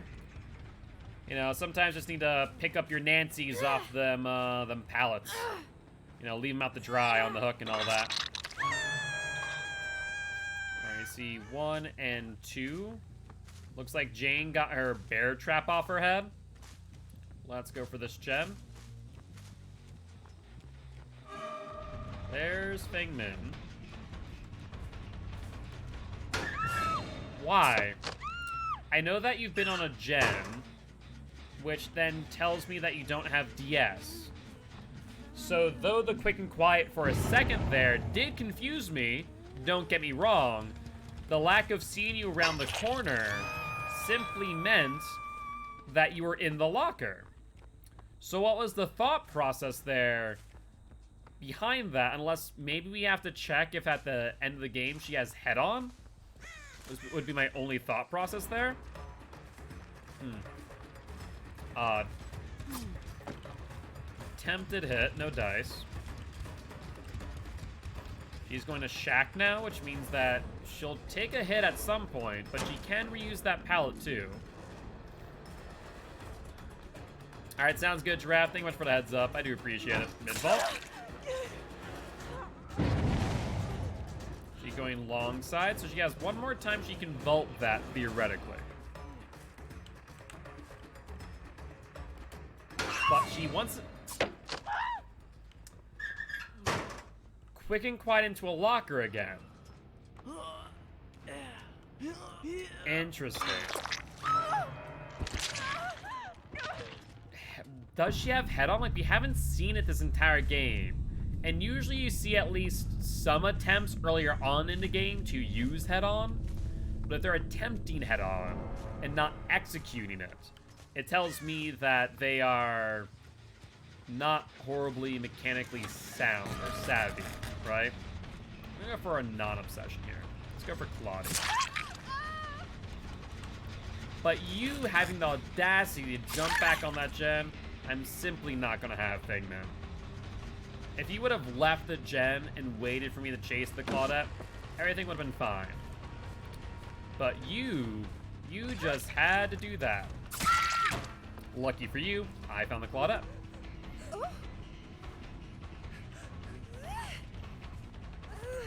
Alright, let's put Claudie back up. And I forget if she's on Death Hook or if Nancy's on Death Hook. I feel like she's not on Death Hook. I feel like Nancy is. I was right. Barbecue and Chili shows me nothing and shows me that someone went back to this gem. Why would Feng Min go back to this gem? Feng Min? What are you doing, Feng Min?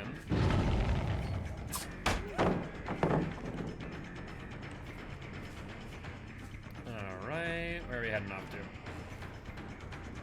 You have a pallet up here that has not yet been broken. But you do not go to it. Instead, you go to this tile, which I forget if I've broken this one. I have not. Okay, I think she quick and quieted into the locker. She does have head on. Okay. At the very least, that does make more sense to her using quick and quiet when we grabbed her that last time. So at least that makes more sense with what she was attempting to do. I'm pretty sure, though Nancy had an aura there for a second, that she just jumped into the locker to avoid barbecue. The question is whether or not she stays in the locker by the time I get there. So let's check for quick and quiet, or head on. No head on, instead she crawls out. That could still mean head on, and that she just didn't use it. Have head on ready and hit the button and you get grabbed instead. So, like, grabbed out of the locker or grabbed when you're heading them on, like hitting them with head on. Because, funny enough, I don't know if it was clipped. Grabbed out? Okay. I grabbed an M1 grab, a survivor with head on.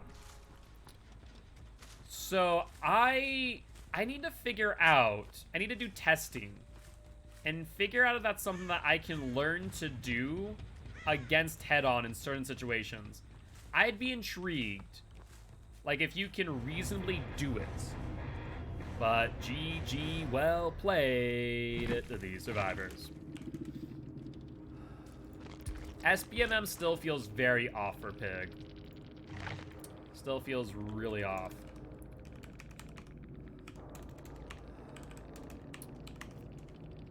Survivor pudding was used. And total for that match is 73,000 blood points. Another 4K for the Pig. So how many matches have we done? Okay, so we have one more match of Pig.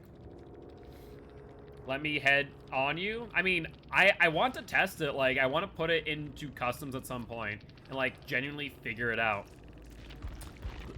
Also, was there 2 head-ons? There was. Okay. So Jane also had head-on. So quick and quiet, head-on, head-on. Okay, okay. That makes a bit more sense now. That makes a bit more sense on why they're going into lockers with head-on. Yeah. I want to test it after the 60 million blood point challenge has been completed, I think. Because I haven't seen anyone mention that before. I don't know if it's just a timing thing. I don't know if it is a ping thing. I don't know if it's a hit detection thing. I don't know what caused that to happen. And that's what intrigues me the most. Because I can figure out the cause behind it and see if it's repeatable. Then, man, that could change the dynamic of many things in Dead by Daylight. And that intrigues me. That intrigues me.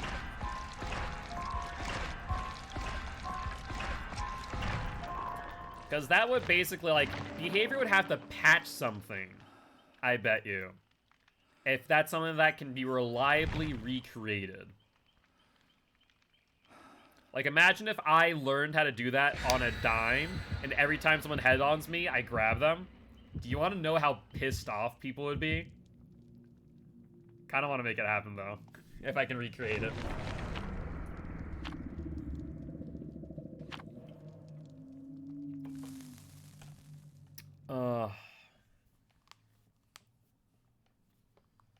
Because what conditions...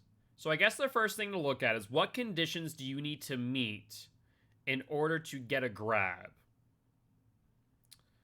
out of a locker? The survivor needs to be either entering or exiting the locker, right? Now, the question is, most survivors are going to wait until you're within X distance of the locker to head on. Probably like right before you're about to, you know, look with a space bar. I mean, that most time you're not prepped for an M1 grab, right? So, what if it's a matter of distance? That I need to have enough time between when they activate head-on via exiting the locker and when I press M1 to get the grab. I wonder if that is the key there, is have enough distance for the grab. Because I doubt it can be right up at the locker, like when I grab people out when they're trying to locker tech. Very interesting thoughts. Very, very interesting thoughts. So Pig, by the way, during SBMM, might be the only killer, depending on this match, who is going to end up 4-0. Which is intriguing to me. Because, like I talked about before, there's that, like, pendulum effect. That one match you lose, one match you win. And it gets harder, easier, harder, easier. That's Object of Obsession, by the way. Very rare to see that. I wonder if Lori is doing Adept, potentially. We'll assume, based on the fact that Lori does have the Obsession markers, that she does have DS. Yeah, I'll eat the pallet. That's fine. I'm then going to actually drop a base with you, because there are other gens that I'm concerned about. Yeah, we'll assume... Well, let's see. It's actually hard to say, because Adept also increases your chance of being the Obsession, right? Not Adept, sorry. Object of Obsession increases your chance of being the Obsession. So, between that, Dead Art, good. Okay, he still dropped it, even though I was standing there.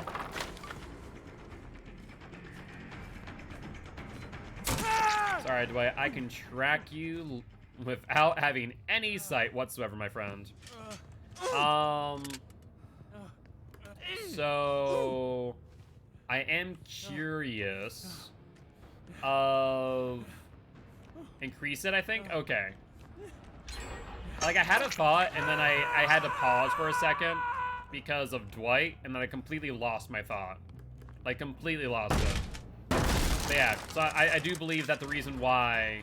Drop it? She's the Obsession is because of the fact that she's doing Adept. That makes sense to me. Did she just fake that? He did. Very good job.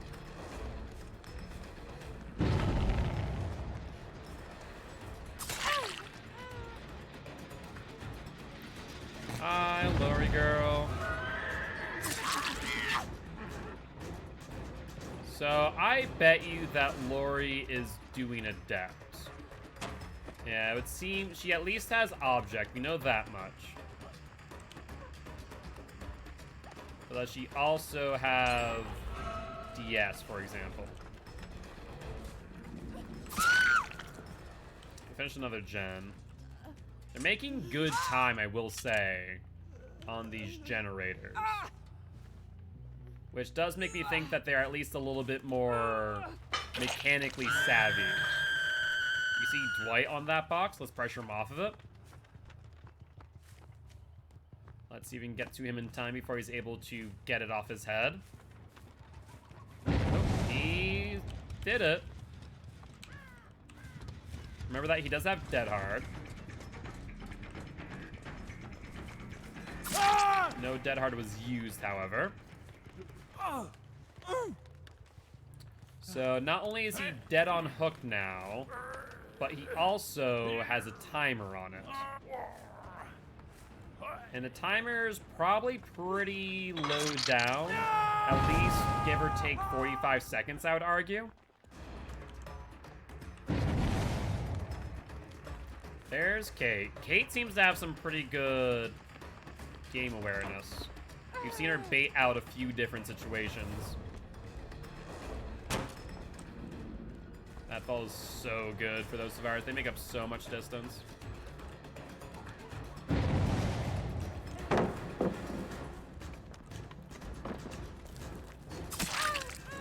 She revault or go back in the middle? Looks like back in the middle.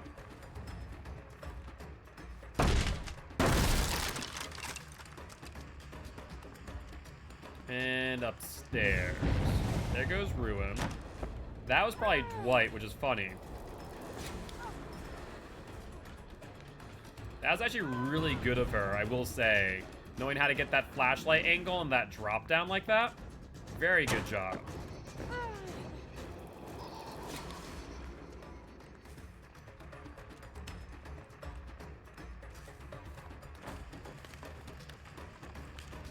Yeah, this Kate knows what she's doing. Not many survivors know about that flashlight angle. Laura's just watching us. But Kate just left. Hi.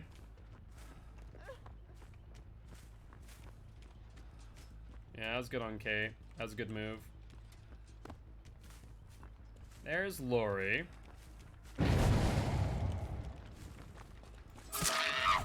It meant that they were on gens that entire time.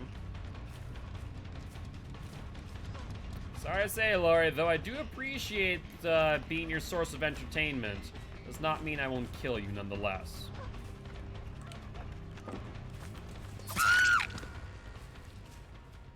So with Lori and Dwight as of this moment. So Dwight dead-hearted for the flashlight. Kate just then chain blinded. She goes in. That's in a bad position. Now, how much you want to bet Dwight and Kate are going to try for flashlight save? So what we're going to do is we're going to... Actually, I can't because of what I want to do. She already has a bear trap on. Is going to try and suction her. Yeah, she need to be on the left side. They have since healed. We see 1 and 2 on that gen. So let's pressure them. We do have Pop in hand as of this moment. It has some decent progress, however. There's the vault. We'll go for Nia. And try and get her down in a timely fashion. There's the revault. That was 2 times in chase as well, I do want to point out. She doesn't make it. Now without getting hit. So what we're going to do is we're going to suction trap her.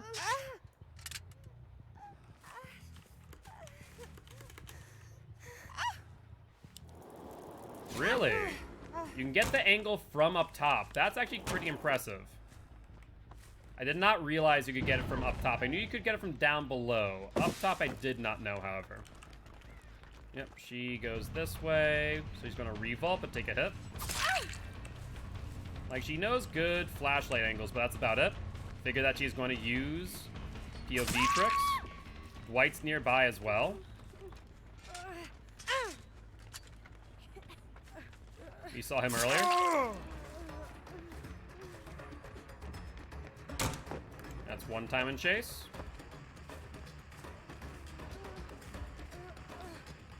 Dead hard for distance. That's 2 times in chase. Yeah, what's up, Tentacon? Thank you much for the follow. Welcome to the Guilty Ones, my friend. Very happy to have you here. That's now 3 times in chase. Didn't have the right angle. He's dead on hook as well, I do want to mention.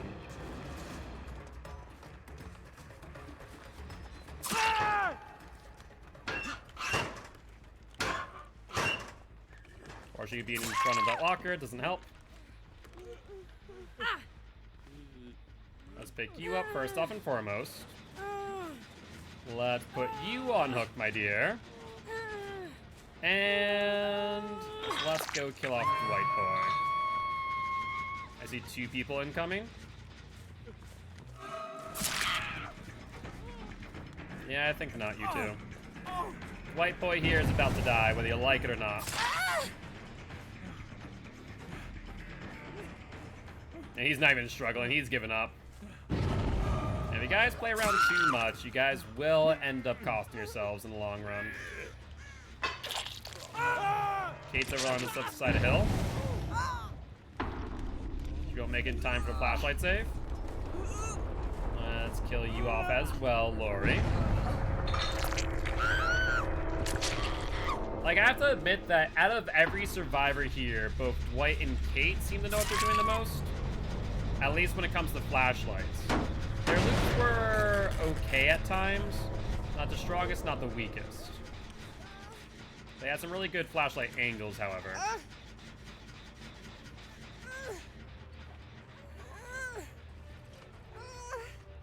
It looks like Kate's the only one left. She's within 40 meters. Hatch has spawned at this point in time.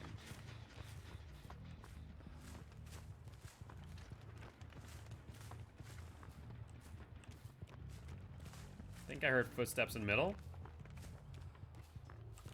Hard to say for certain, though. So one of 2 things are going to happen here. They're either going to go for the unhook, like they did, or they're going to go for the hatch play. Looks like they went for the unhook. So let's ideally go after Kate, as she's my last... No, Nia was my last barbecue stack. I thought Kate was. I was wrong. There's Dead Hard. Thought I had the right angle. Apparently not. Will she try and get to a locker? Good spin. She then has the vault, but doesn't go for it. And I think this pallet here is already gone. Yep. Might as well test out DS at this point in time.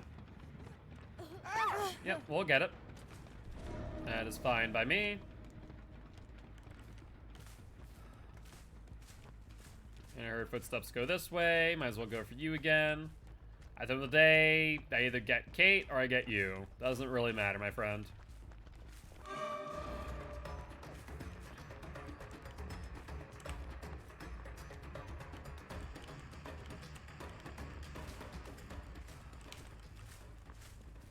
Looks like she actually did keep on Shack. There's a gen that's gone off. Got her on the corner for some additional distance.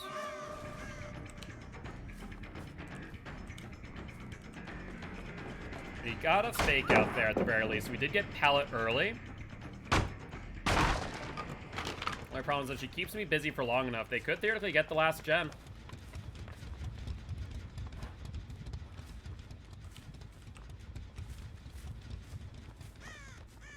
I will say, actually, there's no real reason for me to do that, though.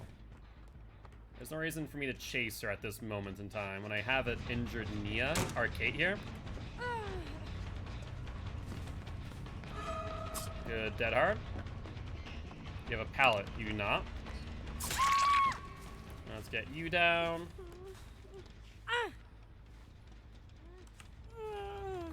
And we'll get you on hook. Honestly, I could just sit around and wait for Nia to die out for a box. All today. I really wanted to.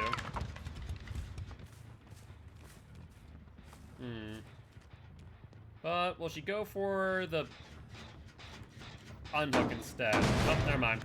Looks like she already got it off her head.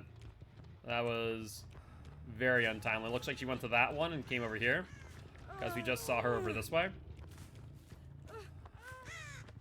At least I could have sworn I did. Odd. But maybe not. I mean, she's definitely within the area. She didn't go there. I know that much. I'm pretty sure she went there and crossed left, but I must have lost her. There's the unhook, like I expected. I'm not gonna go for you because you have BT, you have Dead Hard still. Yep, you're still playing with BT. A very short while. There's the Dead Heart, however. Then Kate's over here. And we're just gonna mind game her. Yo, what's up, Siren? How you doing? How you doing? Hope you're doing well. What have you been up to today, if anything much? Yeah, I saw she's gonna go for that flashlight save through the window here. I was able to mind game her at that point. Let's see if you have DS. You know there's at least one in the game. There's two. Fine by me. So if you go for that unhook, it'll be a trade, and will result in a death.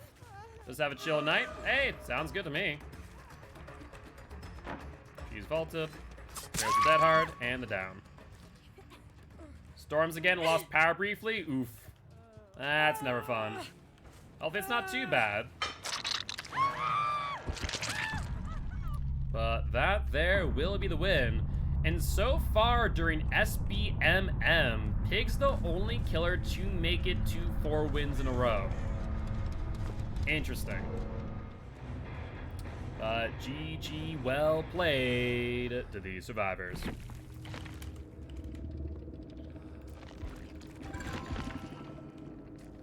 Alright, let's catalog our blood points real quick. 4788, 8,000, 7,900, 4 stacks, and survivor pudding was used.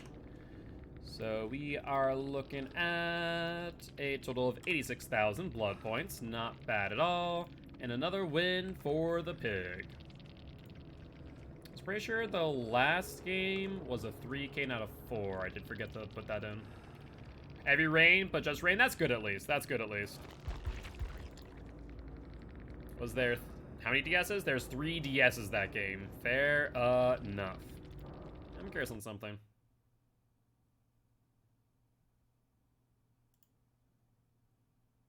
Gotcha. 50 win streak. That is a lot. Yeah, it is. I mean, we've gotten it on 1 killer now. We've got it on the Blight. So it's definitely not impossible. Or is not adept only object for teachables? Interesting. I didn't even look at that. I completely forgot I even mentioned that at this point. So, how do I feel about SBMM on Pig?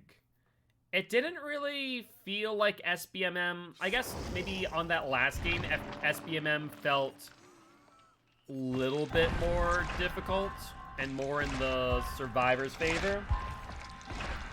But for the most part, it wasn't really anything special, I'd argue.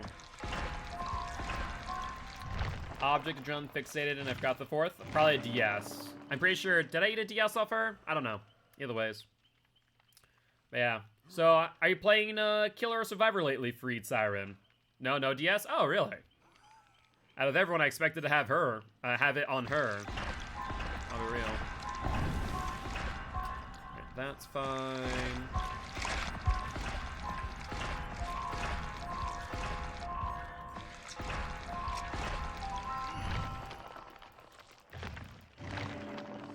And we can probably go through one more, but don't have the time. Toolbox, 3 medkits. Clown. Have you played a lot of Clown in the last few months? Trying to think. Here's the thing, I don't play that. It's not much of a horror-themed gamer. That's fair, that's fair. Well, even though you aren't, I do appreciate tuning in here. I take it it's one of those games that you like to watch, but you don't like to play. But I would say I've seen a lot of it because of Pixel. Ah, that makes sense, that makes sense. I didn't know that Pixel played too much of it. Unfortunately, a lot of the gamer-friendly team is offline or online either while I'm streaming or offline by the time I'm done streaming. So I don't have much time to tune in. But we are on the Backwater Swamp. I just used to be there to chat. Gotcha. Yeah, what's up? I went to jail. How you doing, my friend? Hope you're doing well. A lot of night owls. Exactly. I'm probably the latest of said night owls as I go into the AMs. But still.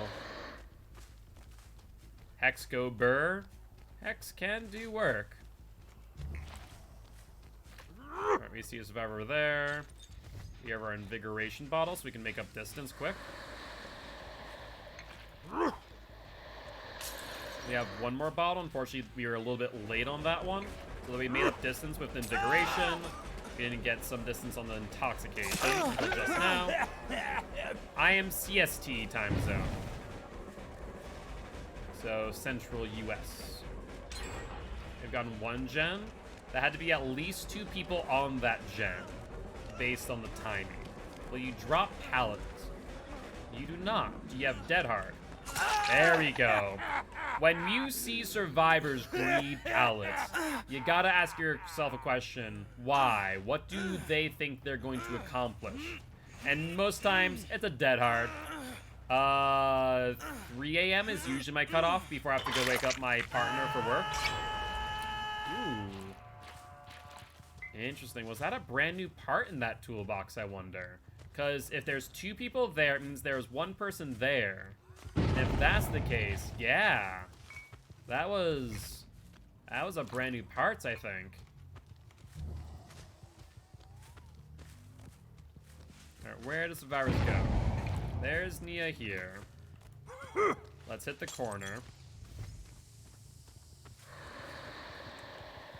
She'll vault. We get reinvigorated. And somehow did not hit that for some reason. That was peculiar. I don't know why. Looks like she's replaying Shaq. She's locked out of the window, though. Dead Hard. That's early to wake up. I can stay up forever, but waking up early, forget about it. Yeah, Frankie has a lot of 4:30 a.m. shifts. So I stay up to wake him up and then go to bed at 6 a.m. And then kind of rinse, repeat the process, more or less. Let's throw our invigoration bottles in front of him. Then our intoxication bottle to slow him down. And we messed that up because I thought he went upstairs. We had the hit dead to rights, we just messed up our pathing. We'll go off of him for right now and go back to the unhook at this moment. I mean, honestly, it works out because I'm a night owl. He's an early riser, so it works out at the end of the day. We have 1 bottle, so let's make an intoxication. That shows us his pathing at the very least, and we do gain distance from it as well. Will he have a Dead Hard? He does not go for the pallet. Why? Maybe just a misplay? Hard to say. But let's hook immediately and then go for Leon's gen. See how far along that has since progressed. We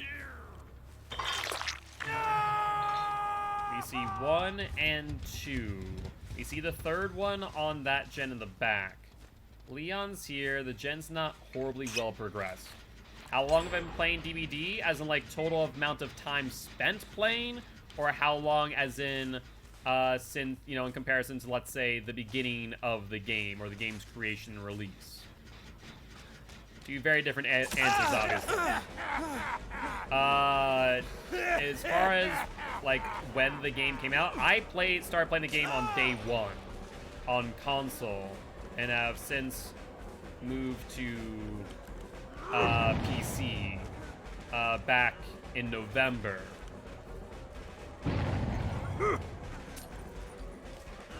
Alright, you're in a huge dead zone, Leon. You try and dead hard the bottle. It isn't gonna work. Yeah, so I've been on console since 2016. Played it on and off again.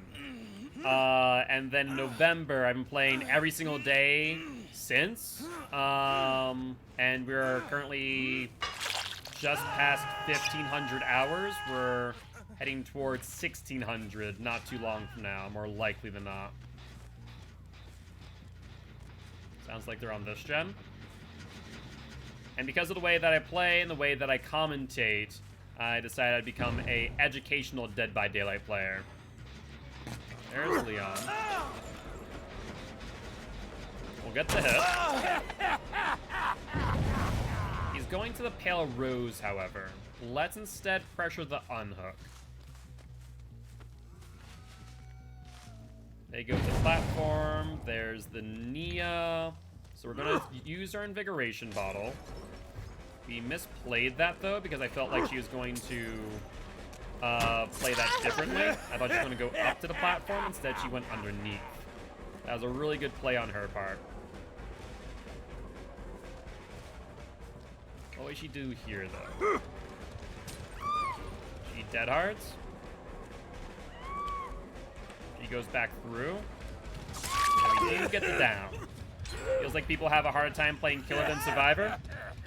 Yeah, a lot of times that does tend to be the case. SBMM is trying to solve that, and SBMM is currently what we're testing on, you know, whether or not it is going to theoretically work to fix the multiplayer problem of matches of Survivor being too difficult.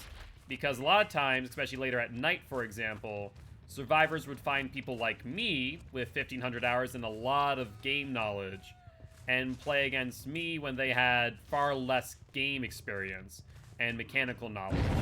And so it's very one-sided because of that. So SBMM is trying to solve that issue, and Behavior is doing some tests accordingly. Look at that on white. Yeah, because prior matchmaking was based on the amount of time spent playing the game for that month, more or less. Whereas now matchmaking will be based on your performance in your matches. Now in an asymmetrical multiplayer game, it's hard to measure. No worries, Giraffe. Completely understand. Besides, I imagine that you're getting a wee bit tired, so get some rest if you need. Let's check this gen. We'll pop this gen. This will take 20 seconds off the generator. We see Nia back there. Let's toss our bottle for Invigoration. Scratch marks go back down. We have our Intoxication bottle ready. Let's throw it in the middle. She continues out to the pallet. She'll drop early. Yep, that's fine. We'll break. The question of the day is, what gens are they going to prioritize? Leon seems dead set on this one. They healed nearby hook.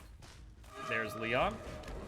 Let's toss Invigoration, or Intoxication bottle. Let's get it. He went through it, so he got slowed down on his way to Shack. Does not drop pallet, however. Toss that there. Vault. Will gain distance on the corner. He drops pallet. I was going to mind game the window, but that works too. All good, Giraffe. All good. No worries. Sometimes things happen. Now, really good play by these survivors, and great play by Leon, keeping my attention, for Leon had adrenaline. So really good move there. Where do we think the survivors are going is the question. They go for this execute or for the other? Okay, they're on this execute. Good to note. We have no bottles, though. So we're just a basic M1 115 killer right now. We hit. And now we play the Pale Rose, which has 2 pallets which have not been broken. Question is, where are the pallets? So she drops. We're going to push her around a little bit. This gets opened. And she gains the distance with 2 body blocks behind her. So no one went to the other execute. They all came here. Nicely done.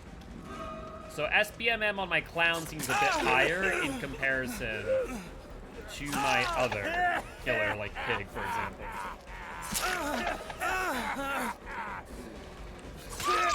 Trying to get Nia to backflip so that way I could get a grab. Unfortunately, not the case. But GG, well played to these survivors. Unfortunately, my challenge is still not finished. We're on 11 out of 12. And Ghosty Face, GG's well played, my friend, if you're in that last match. If not, thank you much for the follow. Welcome to the Guilty Ones, my friend. Would love to have you here as part of the Guilty Ones if you are interested. Or rather, you're already part of the Guilty Ones. Would love to have you here as part of our community Discord and YouTube channel if you are interested. Hope you're having a great day. Let me catalog my blood points real quick. We only got 3 stacks of barbecue, unfortunately. And so for that match, we're looking at 57,000 blood points. All right, let's do. Oh, I'm not doing a clown. That's right. I'm not doing a clown challenge. This is a general challenge. Let me actually grab a clown challenge. That's a smart idea. I forgot about those. Invigorate 2 times with antidote while they are intoxicated by the tonic, or hit 2 survivors directly with the tonic bottle as clown. All right, so let's go with this one instead, I suppose. Let's throw in another survivor pudding, and let's use up some blood points as well. Let's take a look at our blood web. All right, we'll grab this. Once we get into our pre-game lobby, that is. Grab these. That's fine. That's okay. And we can probably go into one more blood web based on a total number of blood points left. Let's see. Let's grab this. Let's grab these. Yep, that's fine. Grab this. Yeah, I think that'll be fine. That takes over that entire branch, and we're good to go. Alright, so that was game number 1 with Clown. This will be game number 2. Right now we're 0-2 with SBMM, based on that. We see a key in the Nia's hand. Not horribly happy about that, to say the least, but c'est la vie.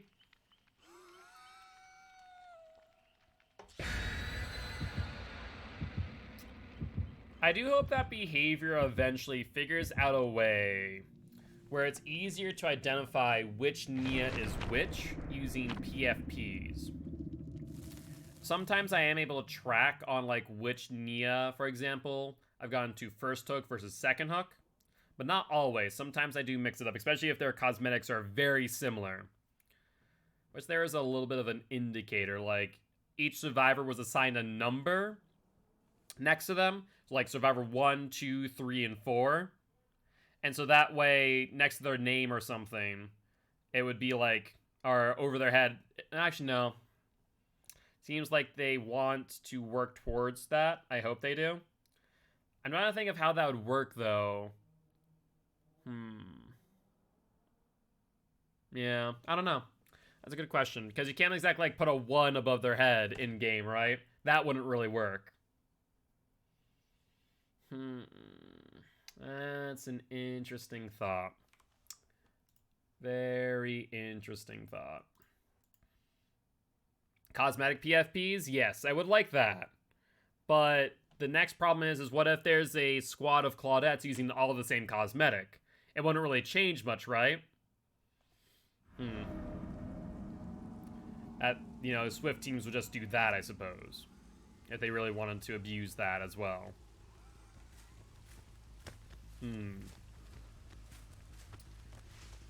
Alright, we see a Nia. We see 3 survivors, in fact. A Bill over here. Let's hit you. Billy boy. Where you going, Bill boy? Put you off the pallet. Hit. And down. Let's put you up on hook. Like, the only way that I could truly see is that you could set a survivor as a priority survivor. Like, you're the one that you want to play as. But instead, if there's another survivor in there, that your survivor gets changed.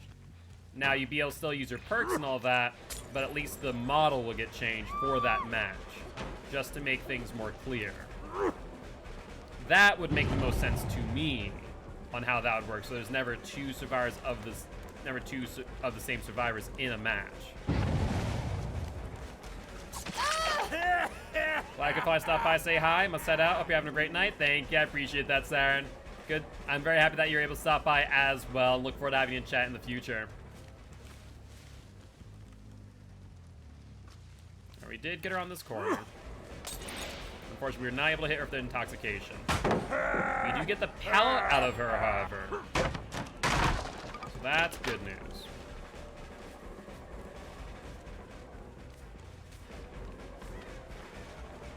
She'll go for the vault, as was expected. I should really drop chase with her at this point. We've gotten good value out of this chase. So I think I need to dodge. Because if I don't, I'm going to see other gens pop off in the distance. No progress there. They've stayed away from this area. They're downstairs. I don't mind middle being done, though, is the problem. There's a lot of value to be gained by the survivors finishing middle for me and not for them. Makes these loops that much easier. Because they have the walk down rather than the vaults or the drop downs. That we kind of have to mind game or predict their movements. Are you trying to body block there, kid? If so, you didn't do well. What other gens are they on? We interrupted Bill, we interrupted Kate. We see one person there. Then not a lot else, interestingly enough. Everyone else is within 40 meters. At least that's what Barbecue told us in that moment. Either that or in the locker. It's not all the realm possibility that they knew that we had Barbecue at this point and were playing around it. Definitely nothing there. Let's check where we left Nia. Good thing we did. They dropped the pallet early as well. Let's catch up by tossing Invigoration Bottle. Tossing Intoxication in middle. So now we have them slowed down, and we're also faster. They did not want to play Shack at all, by the way. That's intriguing to me. Let's slow them down. They'll go for pallet and drop. Yep, makes sense. These survivors, I will say, are taking less risky plays and are playing loops more efficiently. She'll probably drop here as well. Yeah, they're very consistent in dropping early. So we need to take what value we can get from this moment now and pressure gens. Otherwise, we risk losing gens as we speak. There's Bill again. And Bill, I'm sorry to say, mate, but like, you're on Death Hook and you're pressuring gens. Yeah, it's time to kill you. So that is just like, it's not like I'm going after him specifically. Oh, he also didn't take that pallet. That's rough. All right, Bill boy.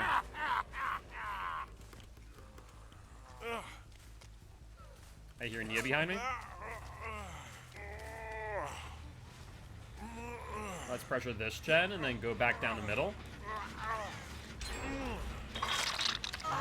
So they got middle, which is actually really good news for me. Because once again, that means that I now gain value out of this. Yep, she's very persistent on going on the vault. Let's catch up with a... No, I was going to try and invigorate. Alright,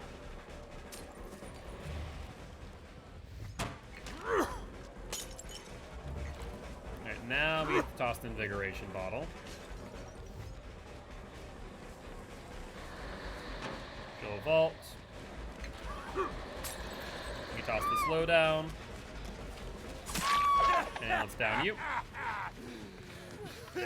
And when they get distance like that, it's always good to toss Invigoration into Intoxication to try and catch up ASAP.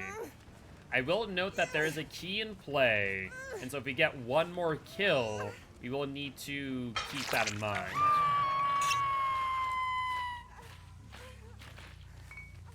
Alright, we saw one person around that gen, but not on it. I want to make sure they weren't aura blocked, potentially. Doesn't look like it. So I imagine they're going to be heading their way. Yo, what's up, Ren? How's it going, my friend? Hope they're doing well. Didn't give enough oomph on it that time. Go for Nia. It looks like maybe her VFX were messed up due to the intoxication. So she didn't know where I was. Or except for me. Everyone is apparently within 40 meters. Based on that info. We do see Nia over here. Let's toss a bottle.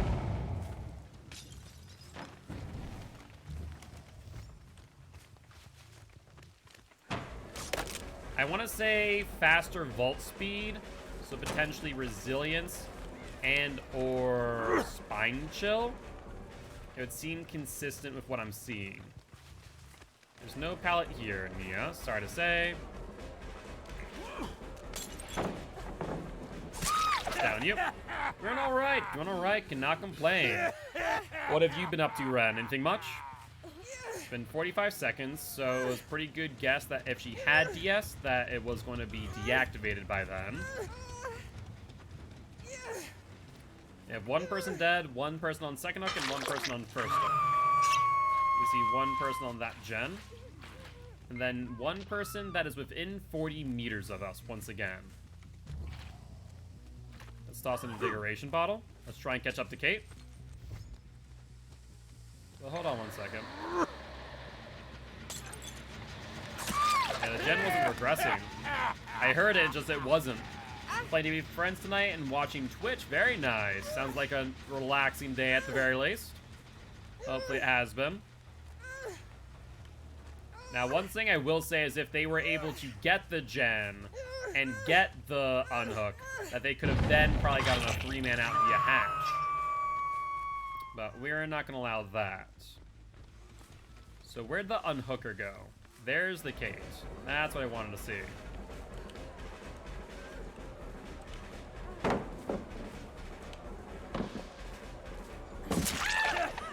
get the hit in on you.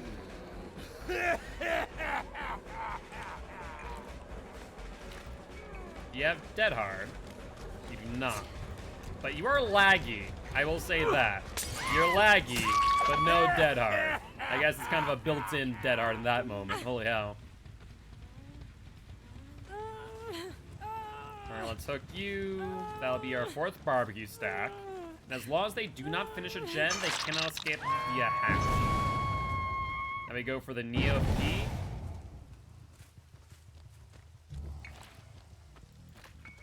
No. Sorry to say, Nia. But though that is a nice gift, I was going to take it whether or not you gave it to me. Let's put it that way, Nia, my dear. That wasn't something that I was going to let you walk away with. Team's gone. Going to try and sleep. Good night, Giraffe. Have a good one. See you again tomorrow, alright? Scratch marks. Do they continue? They do. We don't really need to worry too much. They shouldn't be able to make it to the hook before us, but I'll slow them down just in case. And that will be that. Be sure to check page 1 of current tone for clown challenges too if I run out. Thank you for the heads up. I appreciate that.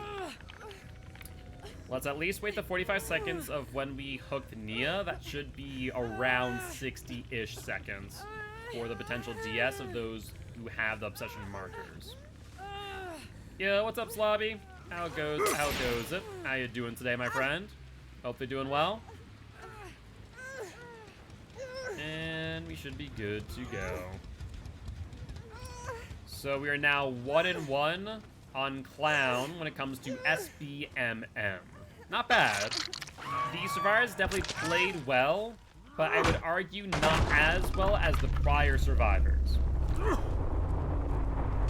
Alright, been an iffy day, not gonna lie. I'm sorry to hear that, Slobby. Well, if there's anything that I or the rest of the community can do to support you, please let us know. But GG, well played to the survivors.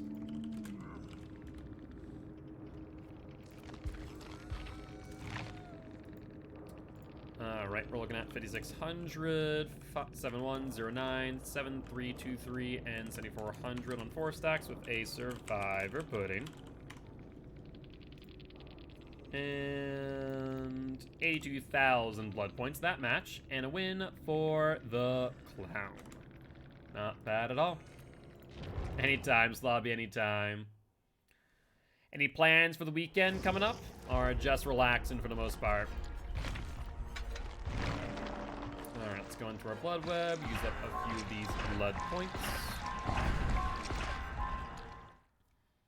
And let's see. No tools except for a flashlight from what we've seen thus far. Always good news.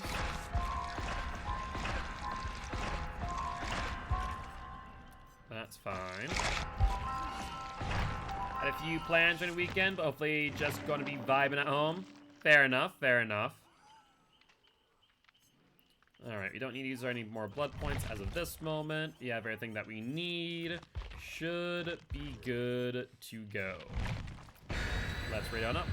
And once again, just need to hit 2 survivors with our bottles. That's all we need to do. Unfortunately, I usually use it in loops where I'm not aiming directly for them, but we'll figure it out. Alright, another survivor pudding. Good, good, good. And have we caught up to our deficit from yesterday? Yes, we're officially at 74. Today is day 18. So our goal is to be as close to 76 as possible by the end of today's stream. I think our goal was to be at 75, yeah, 75, or 35.5, more likely than not. So that'd be another 1.5 million, which would be another 6 hours, which we're not going to do it that long. So we're going to be a little bit down after today, but that's okay. That's okay. I plan to do in like maybe a 4 or 5 hour stream, depending.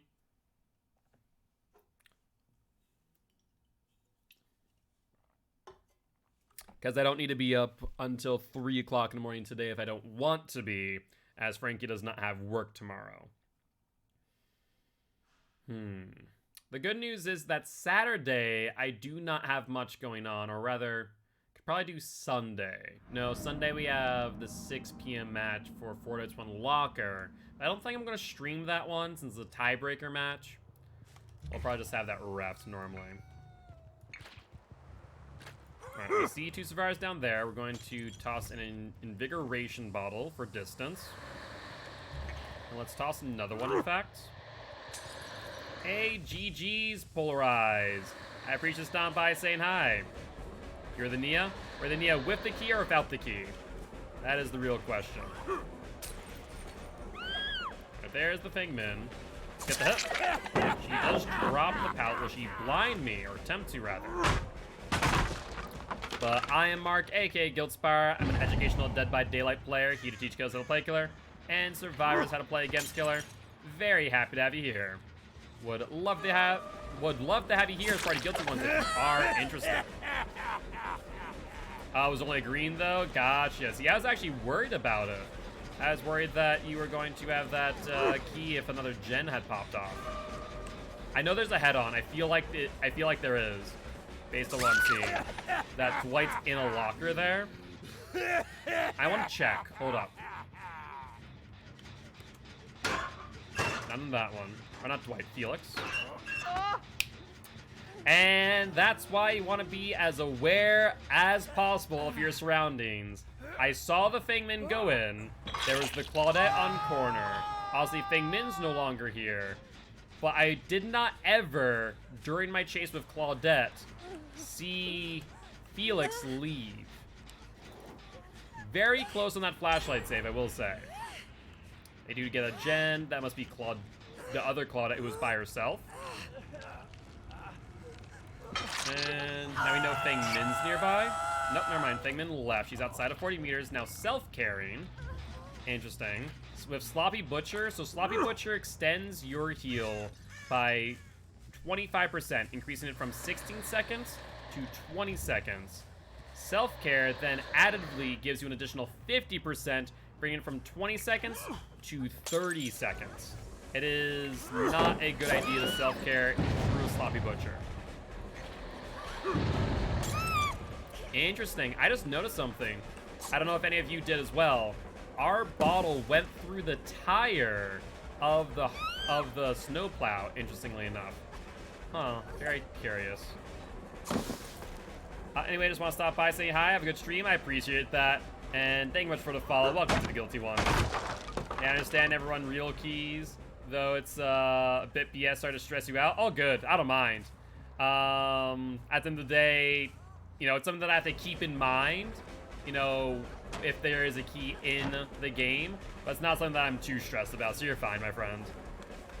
Just know that a lot of killers will probably want to tunnel you out because of it. And Upserts, thank you much for the raid. Welcome, welcome, Raiders.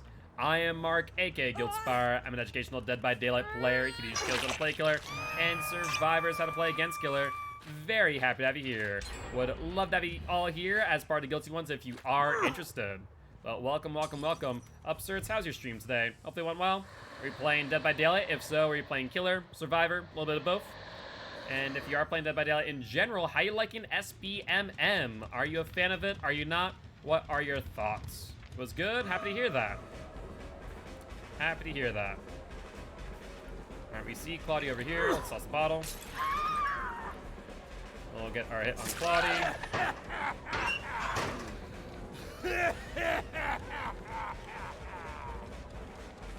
Wait, I just lost one Claudia, found another.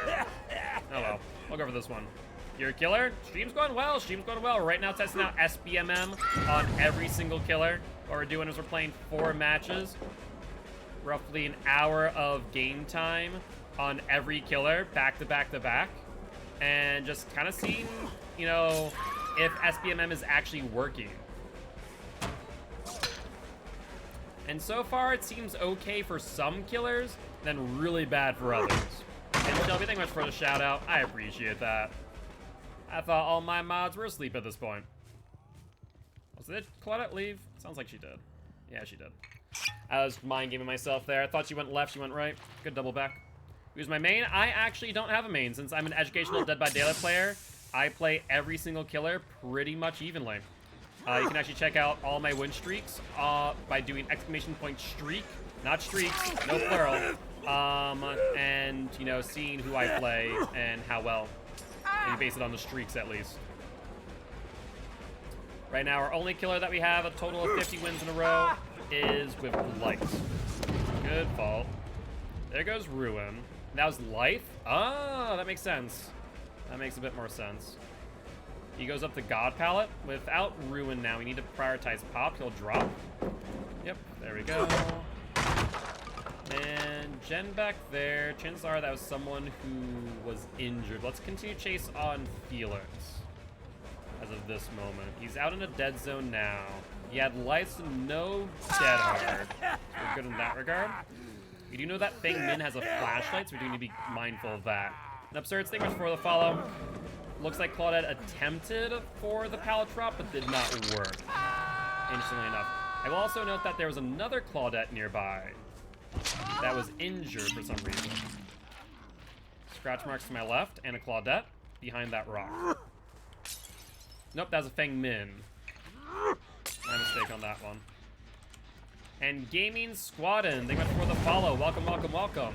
How y'all doing today? Alright, she attempted to fake out. We faked her out, however. Good hit. And let's make up distance off that momentum. She's going to the corner, so let's invigorate instead of intoxicate. That way we can get that delayed pressure. She goes for bar. I don't have door open, which is going to be the death of me sometime. Alright, sounds good, Absurds. I appreciate it. Well, once again, thank you much for stopping by, saying hi, and thank you much for the raid. I appreciate you and hope you have a great night. And Sukuna, I think I said that right. Let me know if I didn't. Thank you much for the follow. Welcome, welcome, welcome to the Guilty Ones. Let's reload real quick. We have a little, not really 3-gen, a little cluster of gens, though, that we can work with. Might actually give them that far gen and just work these 3. I think that might be the right move based on what I'm seeing. Alright. Alright. But yeah, so since I am an educational Dead by Daylight player, if any of you do have any questions regarding any killer or general concepts to DBD, let me know. I'd be more than happy to share my thoughts. We see some very little work here, but that's just a Felix. Where are the other 3? That's what I want to know. And Creeks? Thank you much for the follow. Welcome to the Guilty Ones. Welcome, welcome, welcome. I'm gonna go for Feng Min real quick. And see if we can get her down again. She's a non-obsession, so it's unlikely that she has DS. And if she has DS, that means that Claudette is guaranteed to have it, however. Attempted body block, but not a good one. Good dead hard on her part. We somehow hit Claudette through the Feng Min. That was an interesting one, I won't lie. She does not make that fault, and we'll go down. What do you do over at Sanford? I'm curious. So I actually don't work for Sanford, but I do dedicate all my streams to Sanford Children's Hospital via Extra Life. So, for example, if you were to donate to Extra Life to have me eat some Bean Boozled beans, which are atrocious, mind you, that would all then go to Sanford Children's Hospital to then support children with cancer, other life-threatening illnesses, so that way, you know, they don't have to pay as much, if at all. I've been dedicating my streams to Extra Life for probably at least 3 years. 3 years sounds about right. Yeah, 3 years sounds about right. We see one Claudette upstairs. We see one Claudette here. Will she drop pallet? She will. That's not a good pallet, though, to drop. It's pretty unsafe. We also have, if you want to donate for Hot Ones Hot Wings, you can do that as well. We've done the full board of Hot Wings from the, you know, least spicy all the way up to the last stab for those who do enjoy the Hot Ones Hot Wings content over there on Here We Feast. That was a lot of fun, actually. I'd love to do that, more of that in the future. So we have a hook in our 3-gen, and we have both survivors up here. I'll just toss some bottles at you guys. Kind of like throwing tomatoes at your entertainer, but bottles. So we're going to, quote-unquote, go for Felix. All gens are currently dead, and we know he has life, which means Claudette's going to drop down because he's just acting as the bait. Hi, Claudette. How you doing? Case in point, she's bait. Or rather, not she is bait. Felix was bait. She was the real threat all along. Felix does end up going for the unhook, however. Let's grab her off the pallet.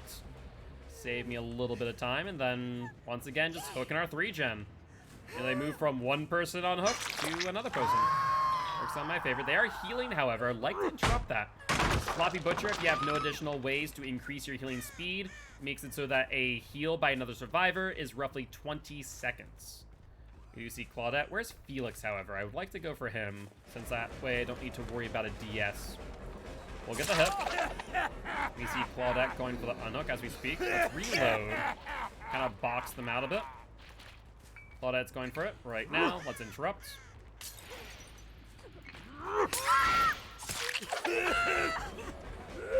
Let's go for this Claudette to avoid DS, since now she is guaranteed not to have it.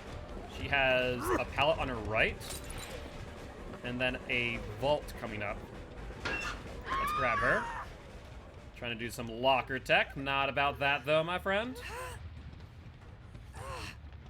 Now, everyone's on death hook except for one person. I believe that one person might be Felix, but I'm not entirely certain of that fact. I'll be real. Let's hook up. And we see 2 people on 1 gen. During that time, Felix probably would have been on it, gotten some general progression, but everyone here is injured and now knows for a fact that they do not have DS. Here's Claudette. Dead hard. You're dead hard. So let's hook you freely, since I saw you on a generator with barbecue and chili. And then Felix will go for the other Claudette, which I can then pressure immediately after, popping this gen. Let's do that. Let's not reload. Let's toss an invigoration bottle. And we see them right in front of us, going from right to left. Let's cut through middle for line of sight. And now we see Felix there. Hi, Claudette. Not going for you. I am slightly afraid of DS because I'm not certain of it being in the game or not. So instead, we go for Felix Boy. He drop pallet. Hi, Felix.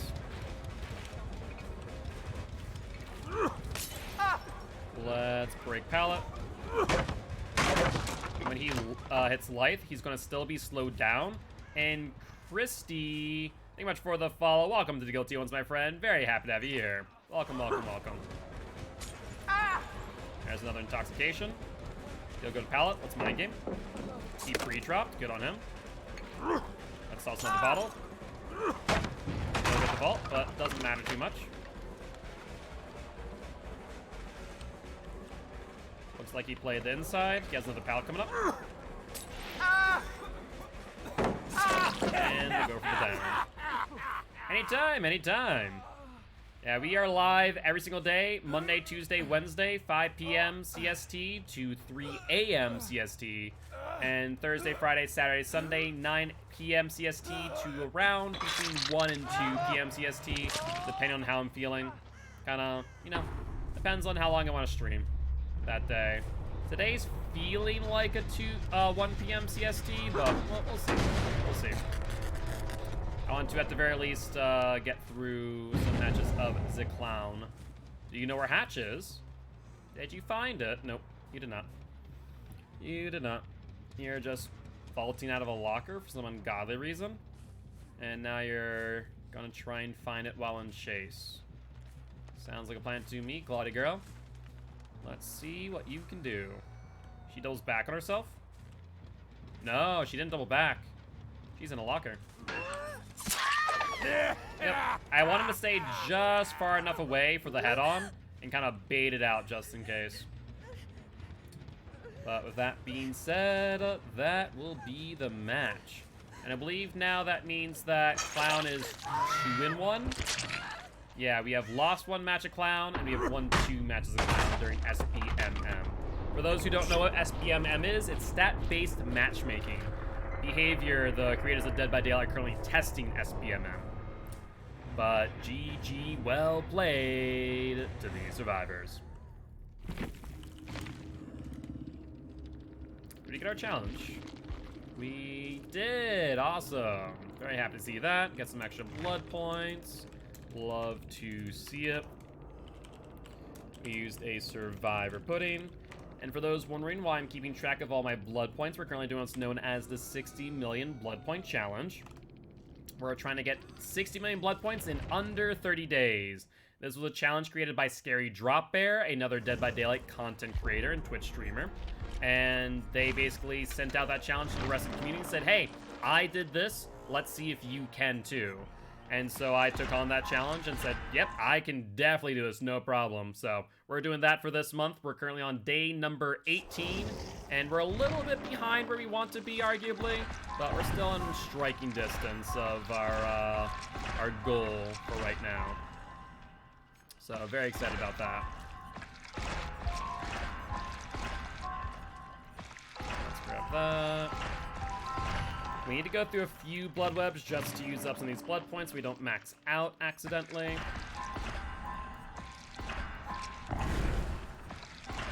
That's fine.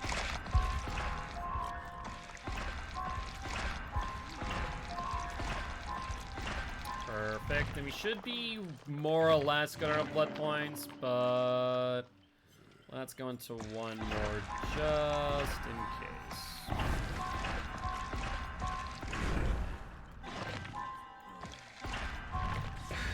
Alright, toolbox, map, and a key. We do need to keep in mind, we got lucky on one map not too long ago where there's a green key, but I don't think many survivors will bring green keys into the lobby. And are we heading to Midwich? Don't mind Midwich, actually, so that's okay. I'm pretty happy about this.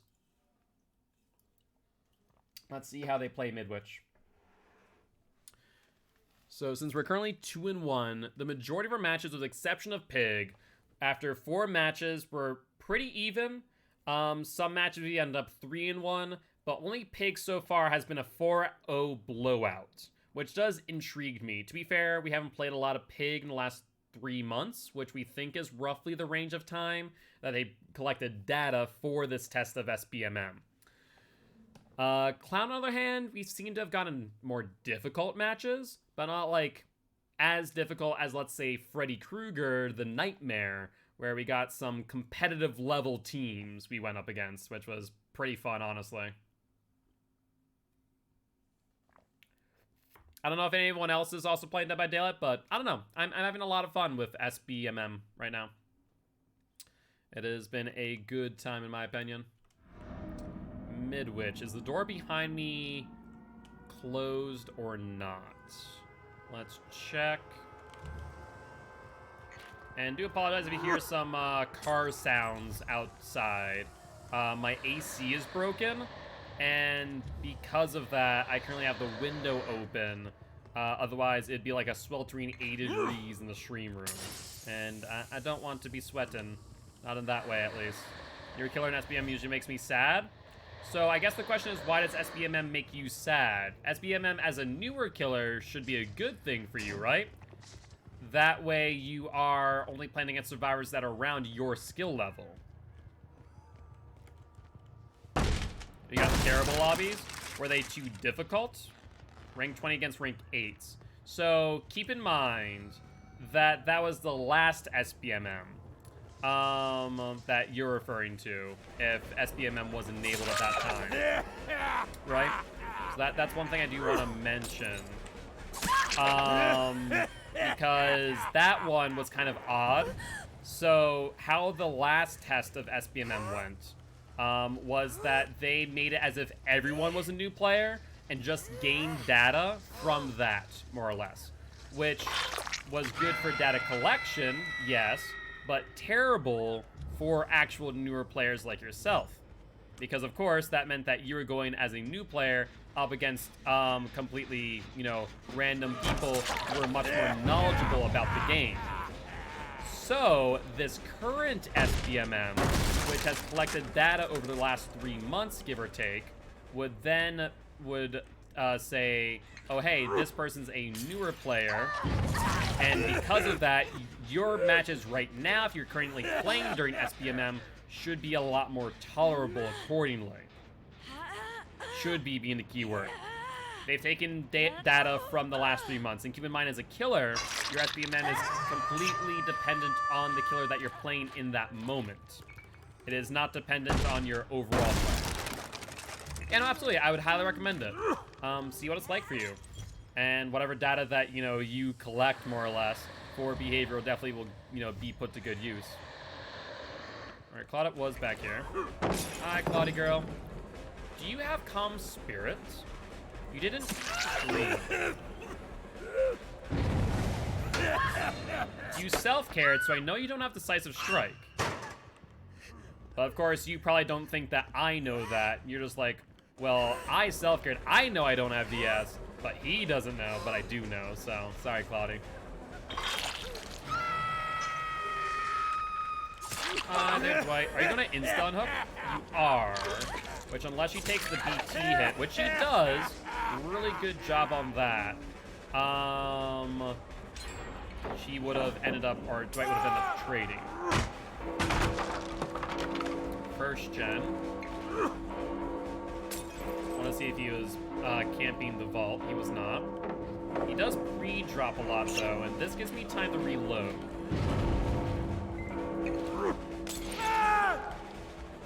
He'll drop down? No, he doesn't. He's faking out the vault a lot. Does he have Dead Hard to back it up? He does not, so we'll grab him. He might be a little bit upset about that. That was a really late grab, but it was within margin of error. Alright, let's take a look around. And invigorate as well, so we can get around a bit faster.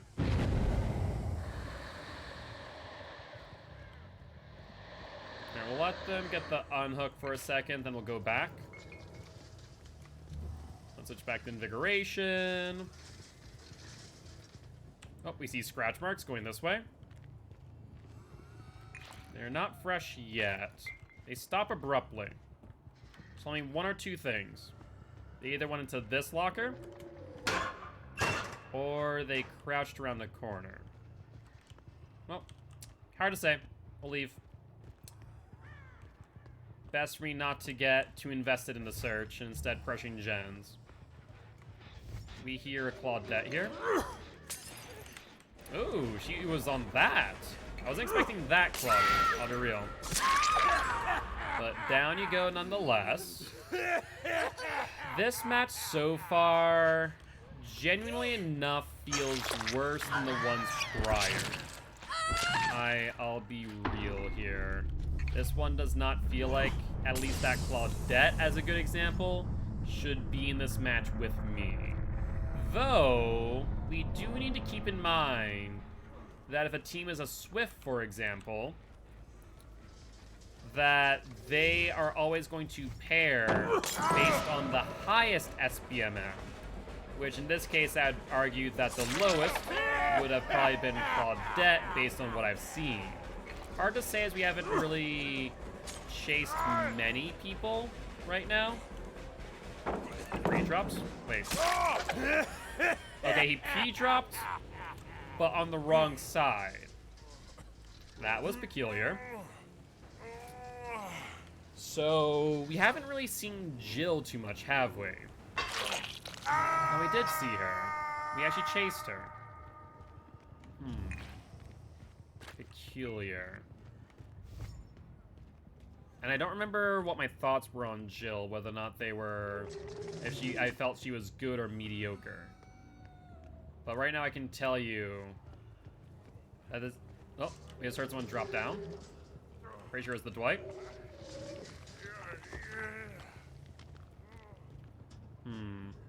We definitely heard Dwight. It sounded like there was either a grunt from falling or a grunt of pain.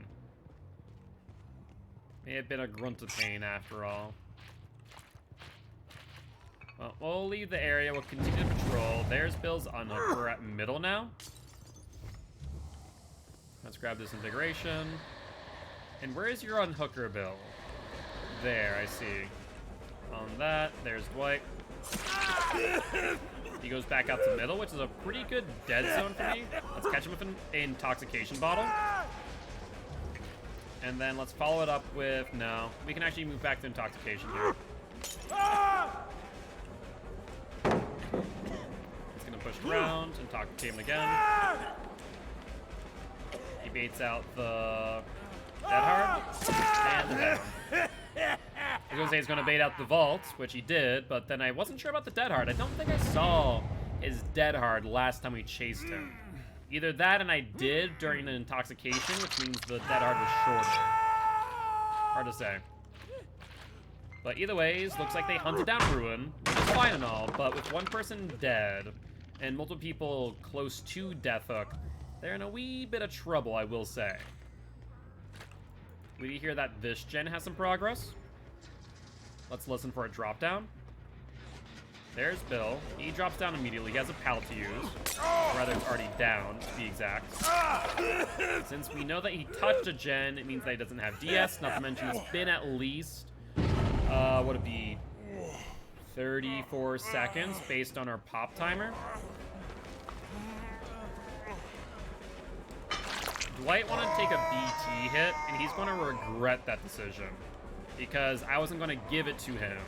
And now he's in a dead zone. Got a bit too far. Well, let's find out if you have DS. If you have DS, we know that Jill has DS. If you don't, you're dead. Verdict is, no DS, Jill with the flashlight. I'm not a moth, unfortunately, Jill. You can click all you want. Yep, keep on clicking. Keep on doing what you want to do. You'll take the hit. You then get iframes, so I can then hook freely.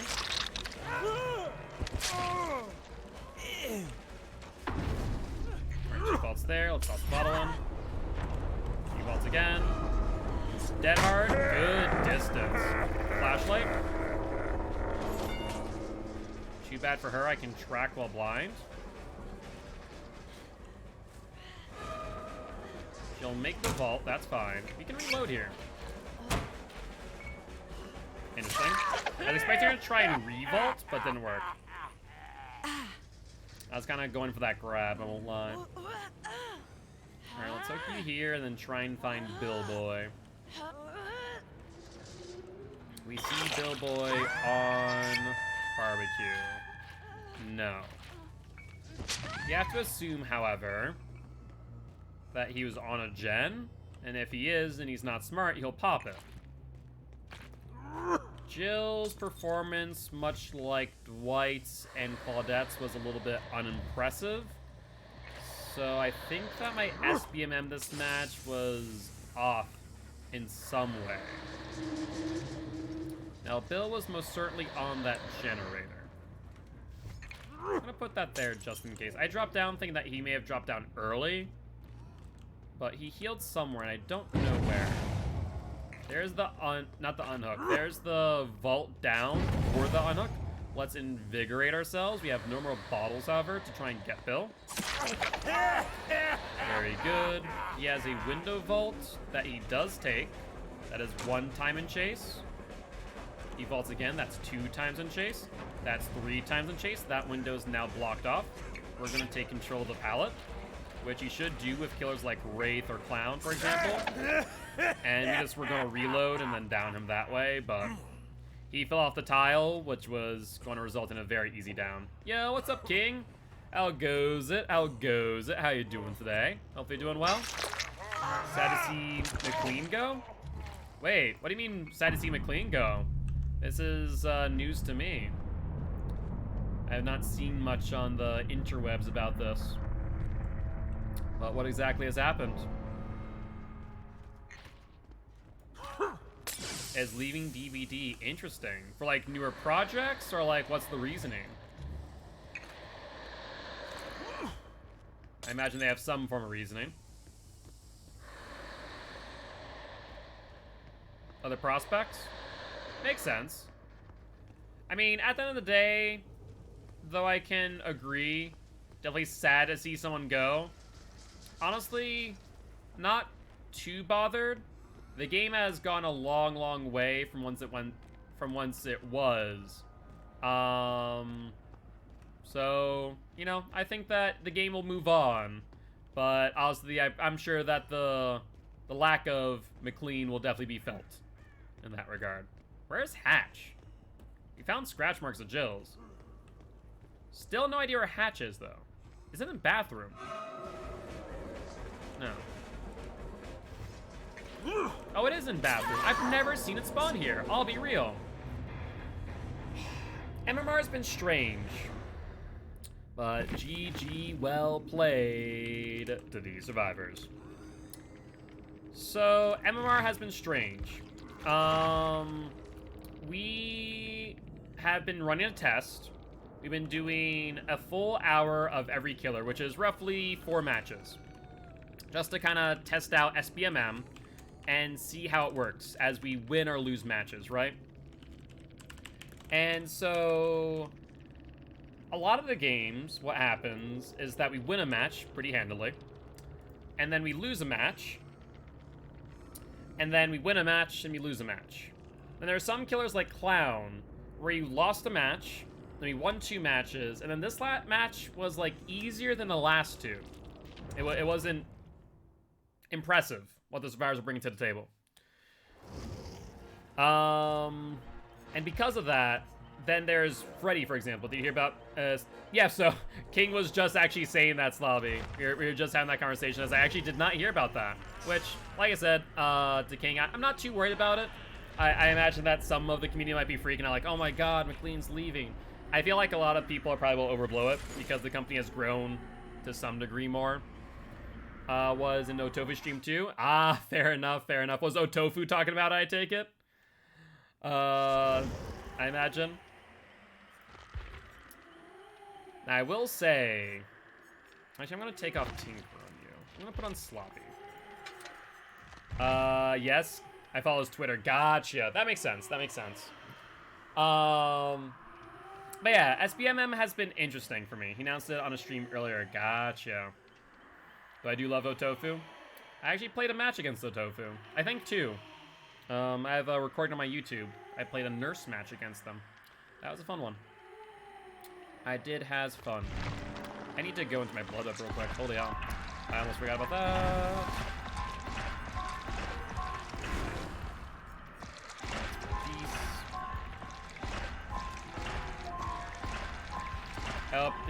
This is auspicious rather than ominous. So creative, like, what was McLean's role again? Was it creative director? Dead by Daylight, following McLean. There's Aslava, Peppers. Where's McLean? Probably all the way at the bottom.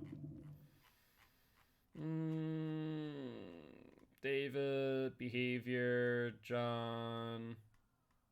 What's McLean's Twitter? I forget. Oh, did they unfollow him? Maybe they did. It's potentially the case. I don't know. Either that or I passed by. I thought it'd be more towards the bottom, but maybe not.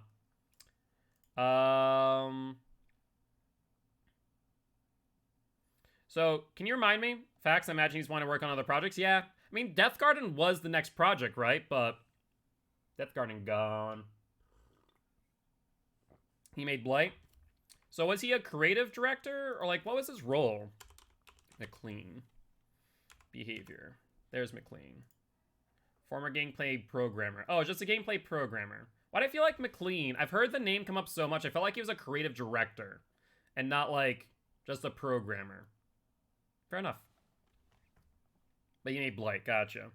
I think he had the director position on gameplay and mechanics. Ah, he's Larry Dwight. Yes, I do know that. I do know that. He is the Dwight self-insert, basically. So he was a director of sorts. But the biggest thing I will convey to whenever someone leaves, sometimes when someone leaves, that opens up the possibility of someone better stepping in. And it's one of those situations of it's always sad to see you go, but happy to see you, like, sad to see you go, but happy to see you leave type of situation, right? You know, it's better for them because they're moving on to bigger and brighter things, hopefully. New killer next week on PTB. That would be the hope. We don't know that for certain yet, however. We do not know that for certain. That would be the hope, however. Why would you stop there? Teaser tomorrow, most likely? I would imagine you might be right. Why you got this locker? I want to check for head on just in case. That seems a bit interesting. I heard Jen. Oh, can you get off that Jen? It'd be really appreciated. Yeah, so I think at this point everyone is pretty... Is everyone pretty much on agreement that it's going to be Hellraiser and probably Pinhead? Because that's what the teasers seem to be bringing us to at this point in time. Hi, Leon. You drop? You do not? Oh, how do I just botch that? That's funny. Well, it gave me enough time to go for a hit again. Uh-huh. Do you want death? Or do you want me to just follow you, Leon? I'm confused. Okay, Dead Heart, you got it. Drop the pallet. You vault it, you do not. I mean, I'm a 110 killer without phase walk. You get upside down, it's fine by me. Upside down is like the Lashton that you want to do, ideally. Hi. I'm gonna do something stupid. Rather that than Five Nights at Freddy or Candyman. I actually didn't mind the idea of either one of those, I'll be real. Hi, how are you? I didn't mind the idea of Five Nights at Freddy or Candyman. I was kind of on the Candyman strand at first. Let's phase walk again.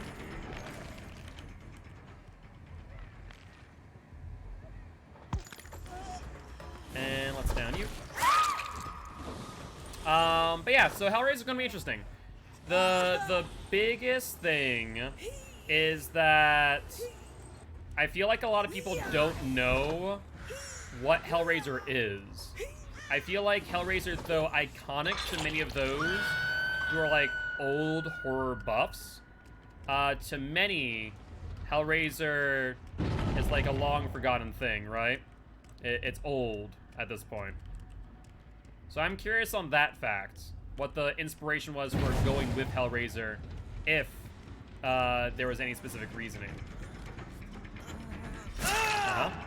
That was not right. That seems meh. I mean, bees? Well, that's the biggest thing when, you know, we were talking about the idea that it could be Candyman. That was the curious question of, you know, what was his power going to be? You know, would it be hook-related? Would it be bee-related? Like, I like the idea of a insect-related killer. I won't lie. Always pack Soul Guard and DS because of my teammates. Fair. Let's check. Ooh, good dead hard. You're annoying. Good body block, though. I do appreciate it. He's in a worse position than she is. Hold up. Leon boy, don't think you're getting away. Slightly Butcher was definitely a good idea. You're a bit too loud. Oh, you're going upstairs? That's a bad idea. Look who's over here on this. You don't have Dead Hard. I know that. But yeah, so I'm excited for Pinhead to see what power they're going to bring. It's going to be interesting that we have back-to-back licensed killers as well. I will note, why would you do that? Why would you do that? Why would you come up here without any value potential? Interesting. Medal of Man or Breakout maybe is my main thought process. So the SBMM for this match is strange. The reason why I say that is because my Spirit has had at one point a 21 win streak. To be fair, okay, here's the thing. We haven't played a lot of Spirit recently, so that could be a major factor. Because SBMM's taking data from roughly 3 months ago at this point, so maybe that's a factor in all this. Good attempt at corner tech. Once we saw the scratch marks end, I immediately phased back in. Where's Meg? Meg hasn't gone for the unhook. Why? She's behind me? I just heard footsteps behind me. Why? I just went into an area that had literally no hooks. Holy hell. Where's Meg? Barbecue. They're there. They're probably going to go for the other unhook as we speak, probably from upstairs to downstairs. Let's parse of this. She dead. One thing I wonder about regarding SBM, how does it use the stats to find a killer for a Swift with different ratings? It takes the highest rating for that Swift. So whoever has the highest rating is who it pairs off of. So if you have a hour 0 survivor, and you have a hour 2000 survivor, it's going to base the SBMM theoretically off the hour, 2000 survivor in comparison. Where's Leon Boy at? Oh, I hear Leon Boy. I hear Leon Boy. He healed. Scratch marks going downstairs. Let's drop down. They'll get the unhook down here probably. But we may be able to intercept for a hit at least. Let's phase walk. Hook change position in that direction. I try to get around. Oh, don't do it, Meg. I see your pathing. Yep, she's gonna go for that. So now we body block out. Hit Meg. Body block out again. They go for a vault? No, you're smart. You're gonna go for a pallet. It's a weak pallet though. Take phase walk, and we're good. Leon boy, stop that. Seems kind of harsh if there's a with a 3 ranked 19s, 1-5 for example. Yeah, I understand that it seems harsh in essence, but like realistically speaking, what is harsher? That situation, or a situation where a baby killer is getting, ran for 5 gens by 1 survivor while their friends do gens, and does that as well teach those survivors that are new, any real skill, right? does their friend at rank 1, theoretically, because we're using ranks to judge skill, which is not a good judge of skill, do that? Should even out a bit, though? I don't think so. I think that people, if they understood that worked that way, then eventually we will make sense how SBMM measures, because someone's going to run tests, right? You know, someone's going to use the scientific method to figure it out at some point. Where did this person go? You're on the ground. You didn't go far. Did you go upstairs? Up here. You did. You did, you sneaky bugger. Go in the hole. Thank you. The answer is with people around your level, which I find like most friend groups do. On the occasion, of course, that's not the case. Also, where's the hook? Oh, god dang it. The hook spawned really awkwardly because basement's over here. No, basement's not over there. He's gonna get off my shoulder, I bet. Yeah. Yeah, but that's on... You know, that's not on the game to try and fix, right? Rank does not mean skill. Yes, rank does not mean skill. That's why they want to move away from that thought. All that rank means is how much time you have played during the current month. It does not equate to skill at all. Mechanical skill is something that, for example, I impart on you guys as an educational killer and educational survivor, but as Giraffe pointed out, is that sometimes they can apply the skills that I provided them, but not always. But GG's well played to these survivors.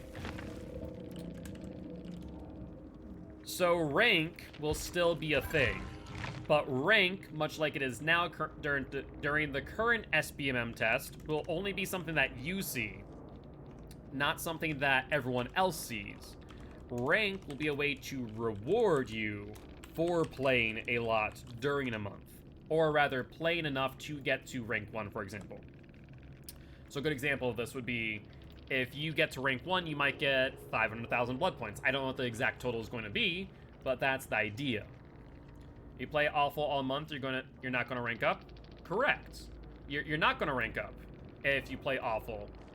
But at the same time, when the pool of survivors our pool of killers is low, like late at night, like it is now, for example, you run the risk of running into people like me if you are rank 10, for example. And if you, for example, Ren, are you doing perk insert redeems? Yeah, you can choose my perks if you want. Actually, we're testing that SBMM, aren't we? I'm gonna say no for right now. I'm gonna say no during the SBMM test. I'd want to play it out and see how this works using the perks that I normally use. Sorry, normally yes. Normally yes we do, but right now no. What was I gonna say? My word. But yeah, how would you feel, Ren, if you ran into me late at night simply because there weren't a lot of killers? And, you know, no matter what your skill level is, how would that make you feel based on that? Because, yeah, if you're playing horrible the entire month, of course you're not going to get a high rank. Theoretically. Because I've mentioned it before, with the ranking system for this, right? As a survivor, it's really easy to rank up. And I mean really easy. Because you can follow what's called the rule of twos. If you follow the rule of twos, then theoretically, you can rank up by simply doing 2 totems, 2 heals, 2 unhooks, and you should pip up every game, give or take. Once you get into red rings, it becomes a bit dicier. If they allow killers to change the killer in the raid lobby, they will not. The reason being is that your SBMM as a killer is tied to your specific killer. Hence why right now the way that we're doing the way that we're testing SBMM is by playing 4 matches of every single killer. So ideally, if I get a really easy game on our first game, our second game, SBMM should then tweak it and say, ooh, this killer stomped those survivors. We're going to then, you know, up the difficulty. And if it works properly, by the time we reach our 4th match, we should be getting relatively even game, right? It's not going to be too hard. It's not going to be too easy, though. Originally, BP was based around BP. That is correct. It was the same way that you can kind of max out or cap out your blood points. That was basically your pipping system. If you maxed out everything, you would double pip, more or less. Was that system bad? Oh, god awful. There are easy ways to abuse that system, and I mean easy ways. I mean, killers farm. Survivors can farm other survivors off of Hook. There is a litany of ways that you can gain blood points, but not be playing the game efficiently or effectively, for that matter. How do they work it out now? What, for SBMM or for the ranking system? Ranking system is based on certain objectives. Unhooks, for example. You know, safe unhook is X amount of points towards your benevolent action. So and so forth. Farm can only breaking totems and sabotaging random hooks. Pretty much, exactly. You can farm blood points very easily. Alright, see someone on that gen. I want to keep in mind Ruin is gone now. And they found Ruin pretty quick. What was that, Dwight? Did anyone else just see Dwight zoom across the screen? Because I definitely saw Dwight zoom across the screen. Idea for a tournament? Mind if I bounce it off? Yeah, what's up? I'm here. I actually, if you're not aware, I actually run my own Dead by Daylight competitive league called Champions of the Fog. Dwight blinked? Apparently he's the nurse. Didn't know. You see them healing under that hook? Let's go for that. And popped. There is David, and there is Bill. Who did we first hook? Was it Bill? I forget. Either way, as we know, that Bill doesn't have DS. Let's go for Bill Boy. You saw the grass move there. There's the pallet. And the Lonely Moth. Thank you much for the follow. Welcome to Guilty Ones, my friend. Very happy to have you here. Let's put you on hook. I feel like we did see a flashlight. Funny. There's actually a really funny thing that just happened there. 2 survivors attempted to blind me. Because 2 of them attempted to blind me together, it was an early blind. That's actually funny.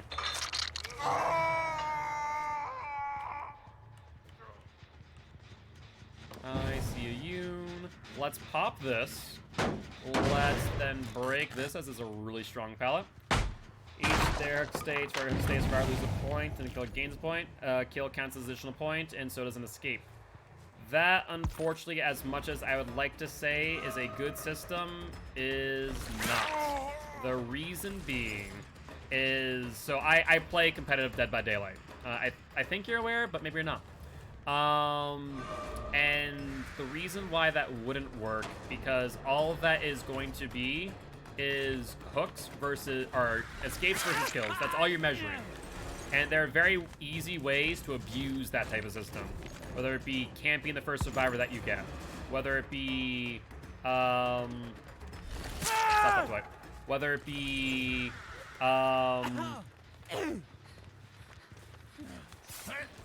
there's the Yoon. Try to get a hit on her.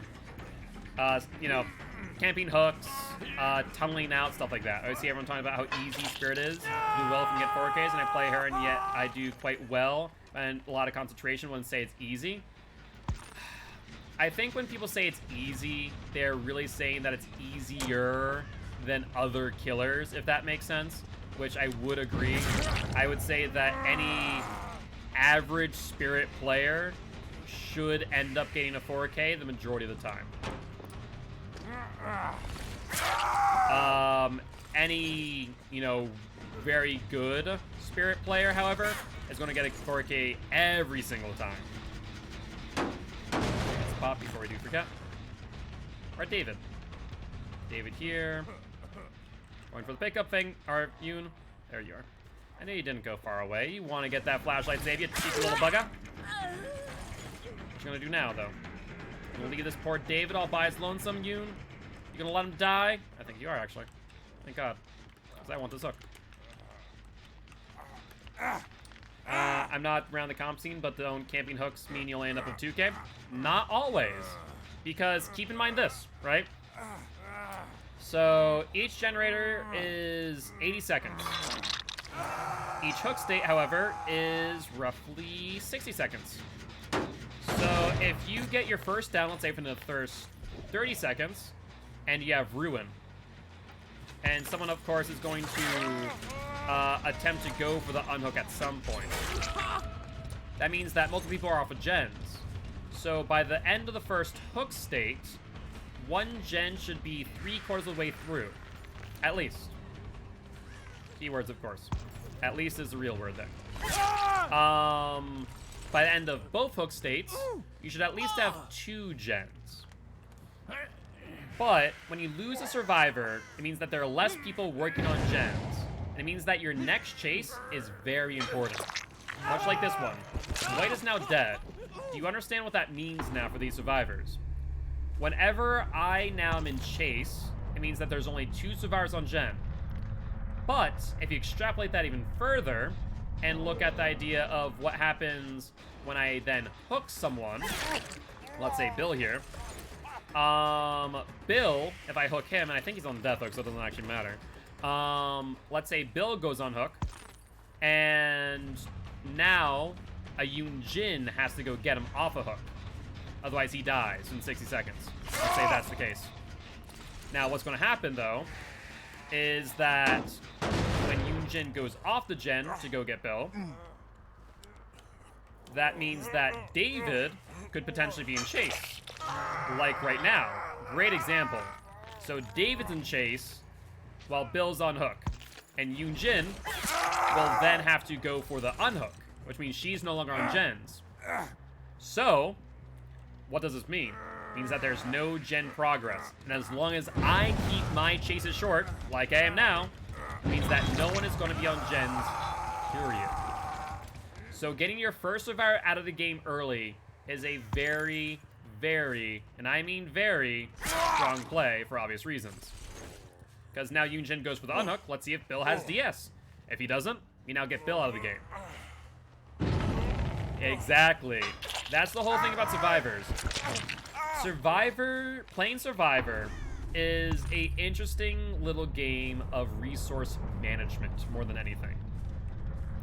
And it's why I want to do a YouTube series called Survivor 101, Dead by Daylight 101, and Killer 101.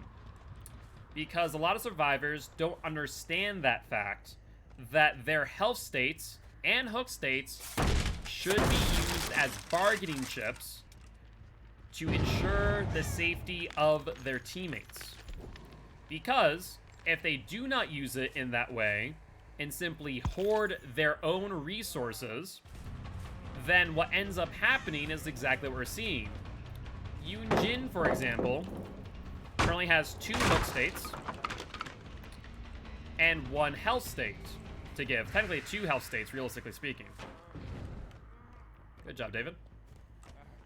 Show our red light again. Vault for distance, and immediately phase walk. Dead hard.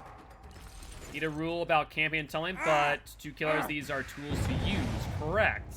So how do you, as a commissioner of a tournament, also define camping? If the killer has a 3-gen, and they put the survivors in their 3-gen, and don't leave their 3-gen, do you, as the commissioner in that moment, consider that camping? It's subjective. And subjectiveness is very difficult to measure in competitive play. So having anti-tunneling rules or anti-camping rules are counterintuitive to competitive play, in my opinion. Because also how you define tunneling. What happens if a survivor has BT applied off a hook and they decide to take a body block to try and get a BT hit?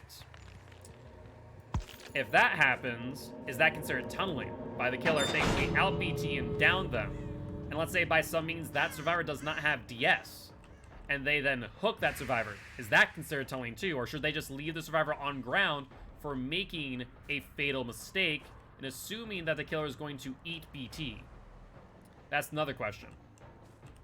So it becomes very tricky for anyone trying to, you know, focus into competitive play to measure those type of things and to try and work against them. That's why in COTF I have a specific point system where you get less points for camping hooks, for progressions versus fresh hooks, but it can't be too steep because I found in other competitive leagues, if it's too steep, those lots of points can also be abused. There's a very delicate balance and dance to be had. Thankfully, right now, I found a pretty good balance that all of my competitive league community is happy with, but one could argue that there are better ways to do it, for example.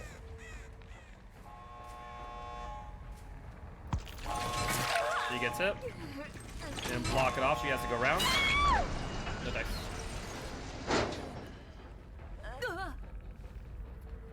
But yeah, so there's a lot of factors to keep in mind when it comes to competitive play in Dead by Daylight. It's very hard to balance. Come out with win condition.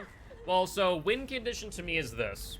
And I'm not talking about like my win streak. There's the win streak win condition, which is different from what I consider truly winning or losing.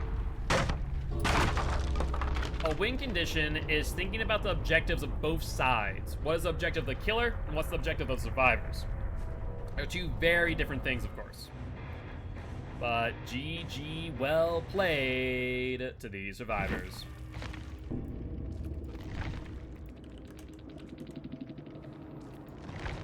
Oh, I just botched that. I need to go into my VOD now and calculate my blood points. For the love of God.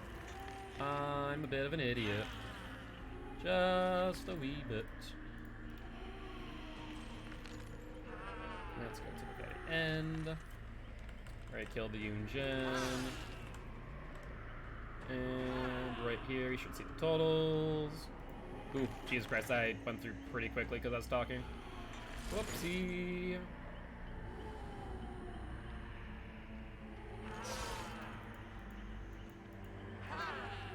Oh, literally, it's one frame. Holy hell.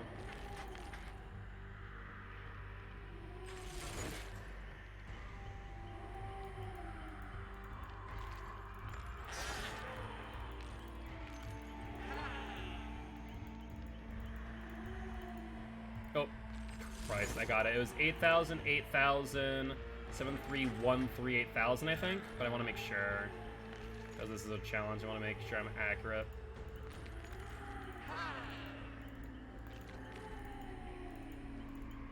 There it is. There it is. There we go. How do you think Nemesis will fare in tournaments? It's hard to say with Nemesis.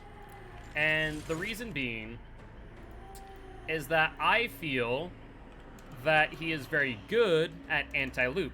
I'd put up there of A tier when used properly.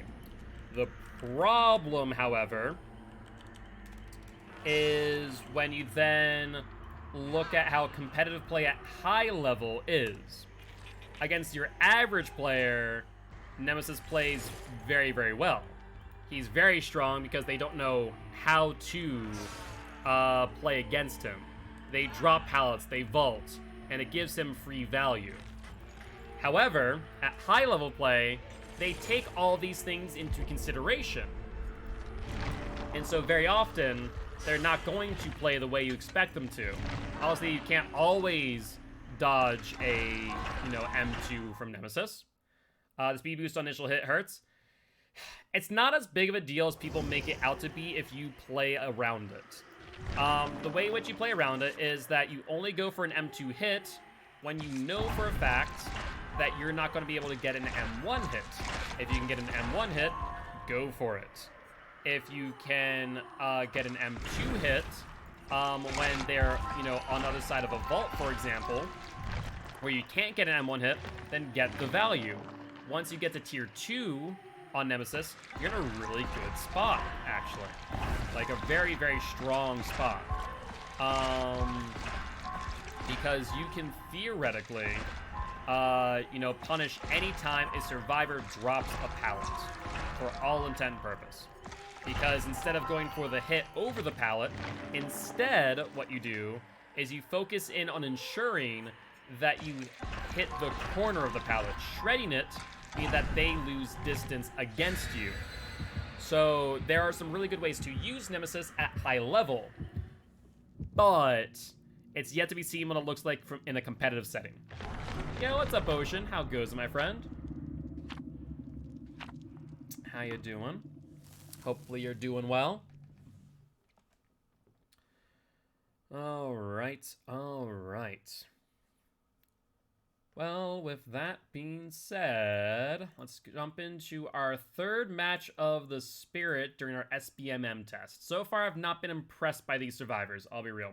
It might be, and I do want to make it clear, it might be because of how late it is, that these survivor pools might be a little bit thinned out.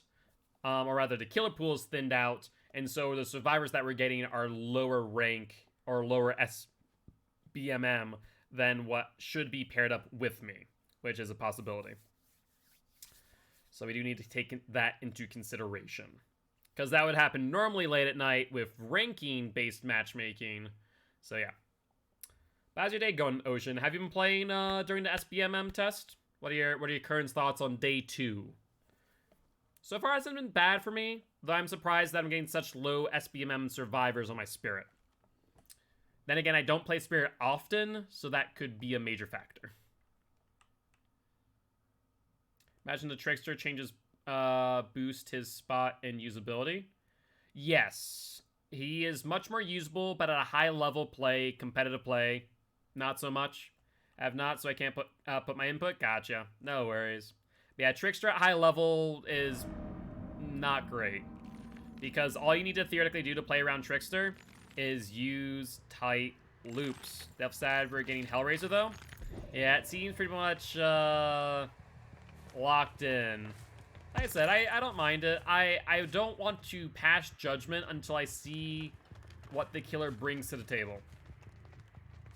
And I think that'd be a good idea for you as well, Ocean, is to wait until we see, like, what their power is. Because at the end of the day, it being Hellraiser, all it really means is that, all it really means that it's Hellraiser. What did I just hit? It wasn't you. All it means is that it's gonna be a Hellraiser cosmetic, right? It doesn't mean that the power is gonna be any less impactful, theoretically speaking. Good dodge. Oh, that was a really good spin. Not sure if that was a dead hard spin or just a spin.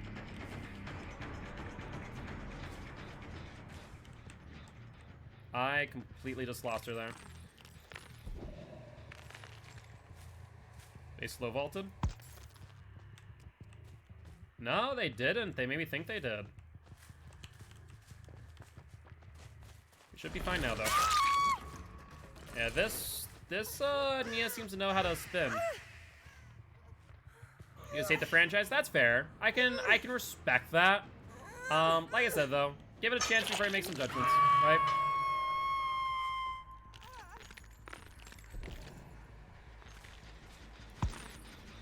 Hi, Jake. Interesting. Jake also knows how to spin relatively well. He's not playing Shaq. Instead, he's moving into the next tile.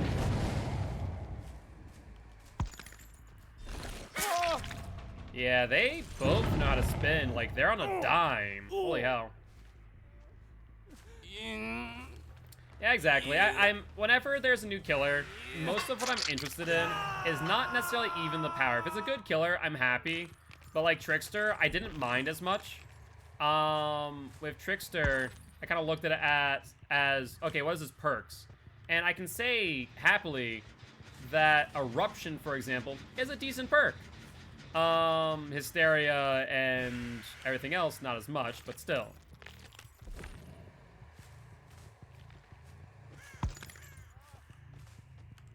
I know that she's back there. I want to pressure Jens, though, while Ruin's up. Yeah, I have no idea what his power is going to be. That is going to be a good question. We have good window, which is good. You just box yourself in, my dear. Let's see if you have Dead Hard. No. Good.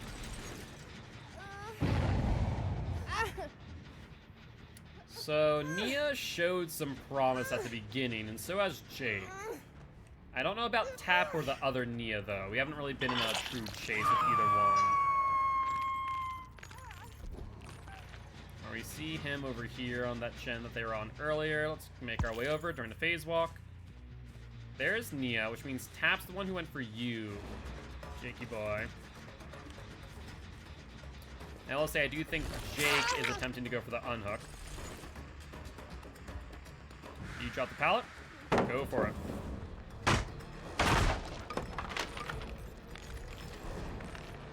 I'm gonna go for the unhook because I think Jake went for it, which means he doesn't have DS. And I can punish that. There's Tap. We're gonna go for Jake instead. Hit you. Test out if Jake has BT. He does not.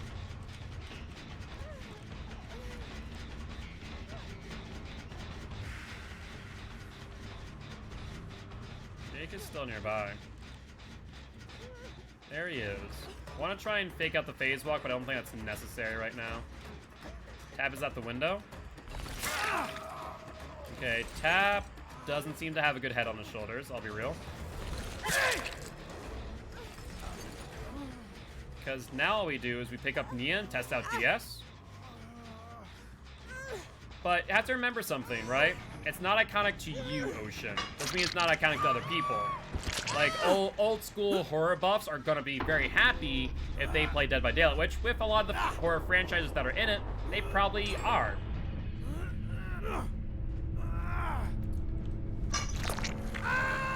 But at the end of the day, you have to understand a few things. It's generational. There are generational factors in it. There's personal taste. And you're not going to be happy with every killer that's introduced. And that's okay. As long as we can admit that, you know, there are the people who will be happy. Were you going to lock her? No.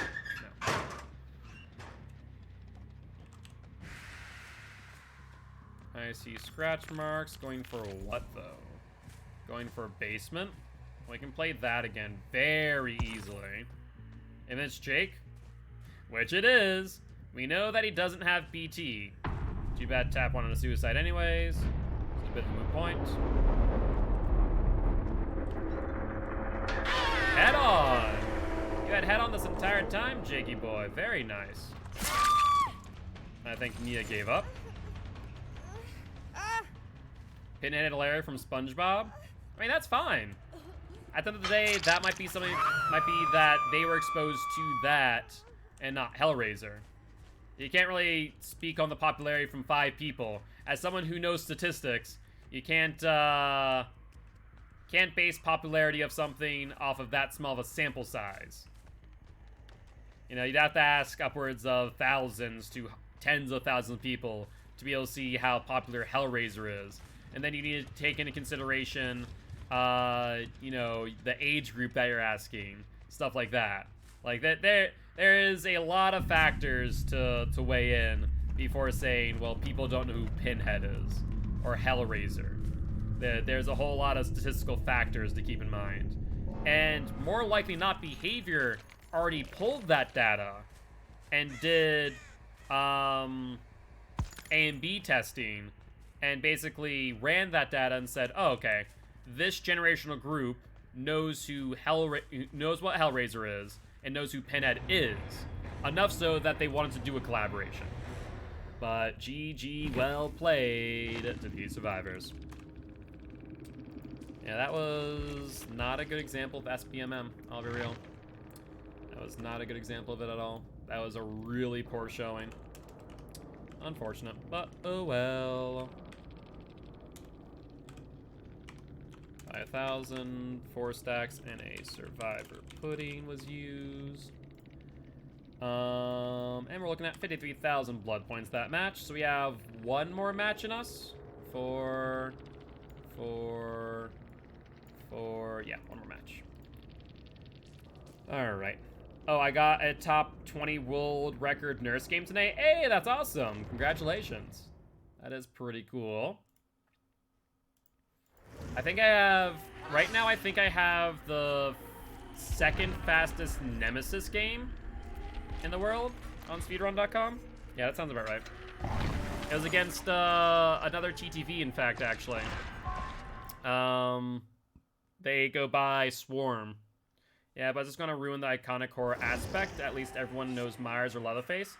I would argue the reason why they know Myers and Leatherface might be due to generational.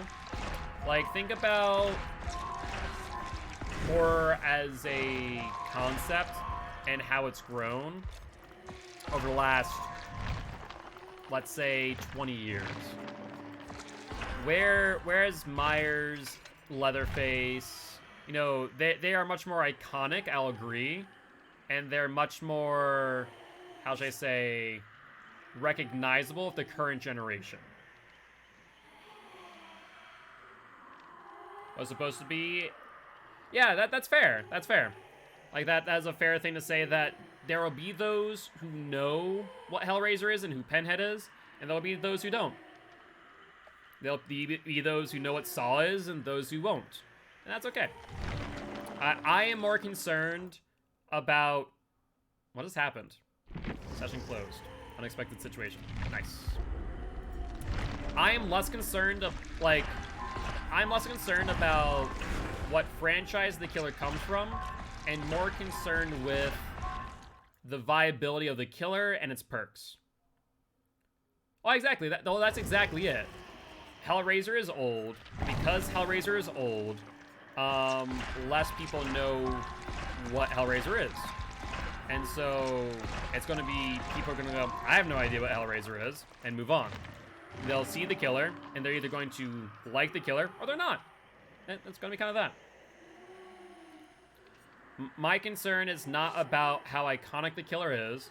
For me, I watched Hellraiser, and they're okay. I'm not like, oh my god, Hellraiser's amazing. I'm so happy. No, I'm not that way. But at the same time, like, okay, Hellraiser's in the game. Sure. Or supposedly. We'll see. More likely than not. But what I am looking for is two things. Usability of the character and usability of the perks. And if I get both those things, I will be happy, no matter who the killer is. Whether it's an original or a licensed killer of a franchise that I'm kind of indifferent on. When I heard Resident Evil, like, oh, that's awesome. I know Resident Evil. But I'm not like a Resident Evil buff. I'm like, oh, that's awesome. Great. Cool. I recognize those people. And that's kind of it. So, I don't know. I'm not one way or another. Like, other people are thinking that's going to be Springtrap or Candyman. I would have also been okay with either one of those. I'm not big into Candyman.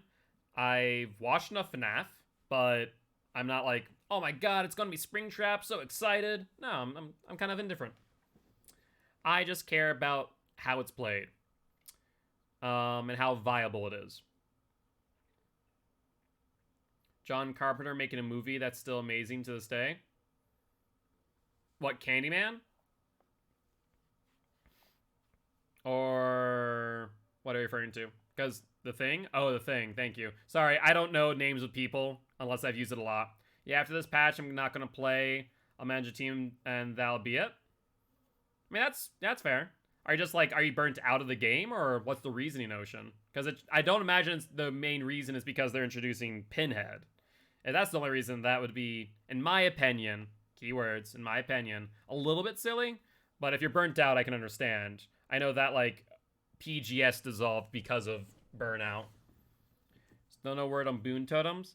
Keep in mind that things like boon totems were conceptual and might get applied if in testing it goes well. If it doesn't go well, then it will go to the wayside. Much like how SBMM is currently being tested. Burnt Out and Hellraiser. That's fair. I imagine it's more of the Burnout Ocean and less of the Hellraiser. I think Hellraiser is just maybe the catalyst, more or less, for the decision. But I doubt that is the main issue at hand. Did I hear a chest? I think I heard a chest. Maybe it's a rat. I don't know. Odd. Let's phase walk again. Scratch marks. Hi, Leon. And broke console. I had to take a break. Yeah, it's fair. I mean, console was broke for a while there, so I can understand that. Yep, that's not a vault bud. I'm sorry to say. Yeah, it's icing on the cake introducing a movie I despise. That's fair. Well, like I said, I imagine it's more burnout than anything. I really want to just get a quick whack on you, to be honest. I know I'm close enough to hook to take my time. Dead Hard still bonks my console? Yeah. If you're on console, just don't use Dead Hard. Like, just point blank, just don't use it. It's a bad idea. There's scratch marks going down. Like, going where? That's the real question. Scratch marks go out. 5 years without a bad DLC? Well, see, that's where other people that aren't you would highly disagree.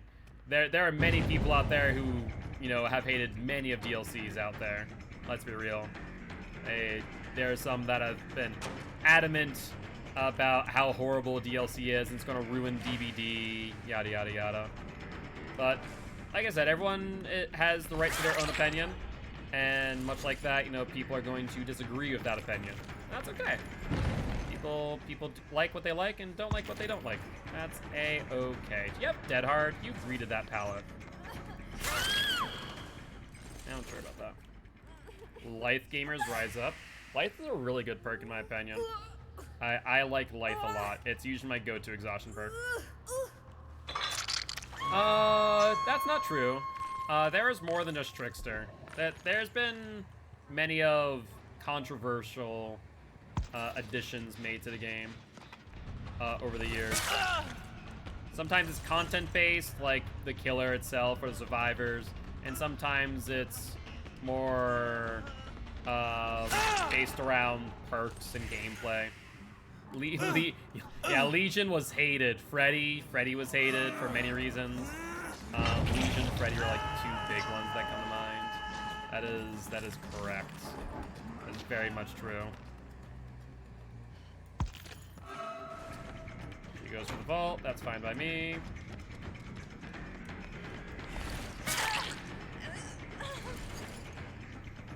As because Legion was cracked upon release. Yeah, Legion was a thing. We'll put it that way. Am I tracking the right person? I don't know if I am. I am. Look at that.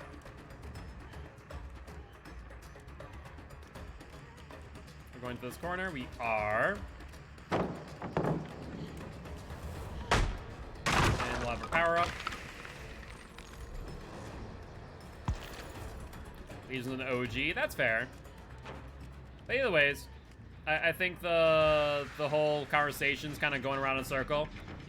Obviously you're not a fan of Hellraiser being added, whereas you know, other people are going to find it to be okay, and that is, you know, up to everyone's own opinion and thoughts on the situation at hand. I hear you, Fingman. Corner tech. Yeah, that was some corner tech right there. Very good job. I do appreciate that play. But didn't last you long. Freddy is iconic, but people were not a fan of Freddy upon release. Nor during his buff, either. There are many things people did not like. Exactly. As well add Pope Francis, in all fairness. I think you might be going a little bit far, Ocean. And I think I'm just gonna, you know, request that we end the conversation. It's very obviously not really going anywhere. And it's not like we're going to change any people's minds. The intention in the first place is not even to do so, right? The intention is just to, you know, obviously have a discussion around the new killer. You drop pallet. Go for it, Leon. I believe you're dead on hook, aren't you, boy? I think a lot of people would just for the memes, let's be real. For the memes, people probably would. You'd like another map? I am fine with them not adding maps as long as they provide good gameplay. I'll be real. I'm perfectly fine with them not adding a new map with this next update. That'd be a-okay by me. And then them revisiting that IP and then adding a map later. That would be very acceptable in my opinion. Hi, Figman. Let's go for you. Do you vault? Do you even have a vault? You do not have a vault here. You have a dead arm. You do not. I beg for a remix on these maps, add more windows or less pallets to the game. For the most part, most of the maps are not bad. Some of the legacy maps, and when I say legacy, I'm talking about like McMillan and Coldwind at this point. Oh no, not Coldwind, sorry. McMillan and Backwater Swamp desperately need a rework. Haddonfield would also be another good one that needs a rework, I would argue. Gideon Meat Plant? Gideon Meat Plant's not bad. UA has plenty of cracks of ours that can fill in. Exactly. At the end of the day, like I said, if you feel burnt out, you know, don't feel pressure to play a game that you're not happy playing at this point, Ocean. There's no point in doing that. Where'd that survivor go? I genuinely do not know. Progress. And there's only 2 survivors left on 4 gens. They're not gonna be able to do too much. Oh, I hear a generator. Oh, you're bloody too. Excellent. Making my life easy here, Jill. Alright, she'll drop this. Why did you not drop that?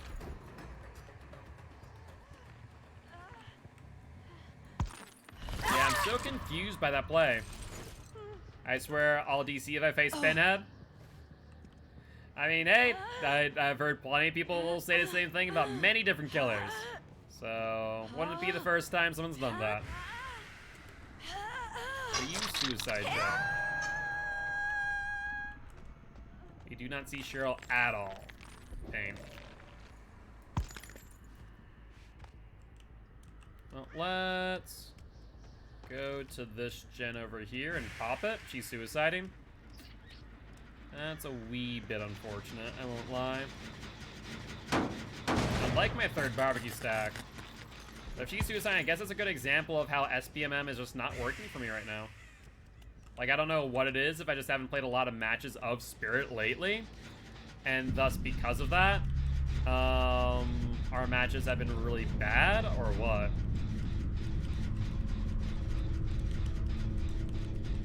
But these have been freaking shut in closed cases with Spirit.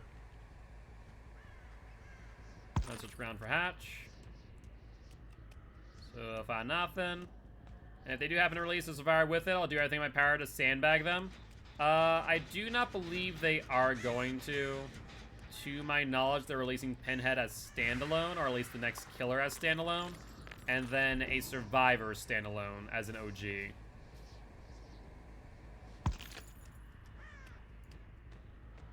So far, nothing on the outskirts. Where are we at? Of course, this map is horrible to try and find Hatch. Could be in middle. I haven't checked there yet. Make one more pass. Still nothing. We're coming back up to the gen we regressed, so now let's dive in middle. Not here in main. Check over here.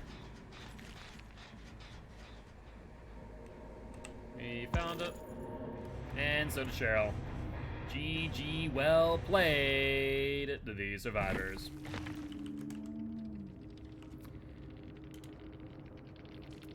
As I've already mentioned, though this is going to be on the stream anyways, at this point, I think we just let the conversation die on that specific subject. I don't think that's going to really go anywhere, at least not in a healthy way, arguably. A survivor pudding was used, So, in total, we're looking at 57,000 blood points for that match. Alright. Any tips for Oni? Work on your 90-degree flicks and don't chase injured survivors if you don't have your power, if you can help it. You always want to have your power, ideally within one hit of a healthy survivor. If you can manage that, you're going to have a good Oni game. Alright, well, let's take a look-see. Yo, what's up, Blaze? Why log points? For our 6 million blood point challenge, we're trying to get 6 million blood points in under 30 days. That is why. Let's see who's live. We have Ravina, who's playing Ghost Hunter Corp. Interesting. We have Dave's and Donuts, who's looks like they're playing together from the looks of things. Yeah, it looks like they're playing together. But they're a member of my stream team that I'm now on. I'm part of Gamer Friendly. Pretty cool group so far. I'm very, very happy to be part of them. So we're gonna go raid Ravina, and kind of looks like Phasmophobia in a nutshell, but maybe a different twist. As one who escaped, good one. Hey, GG's, rake it.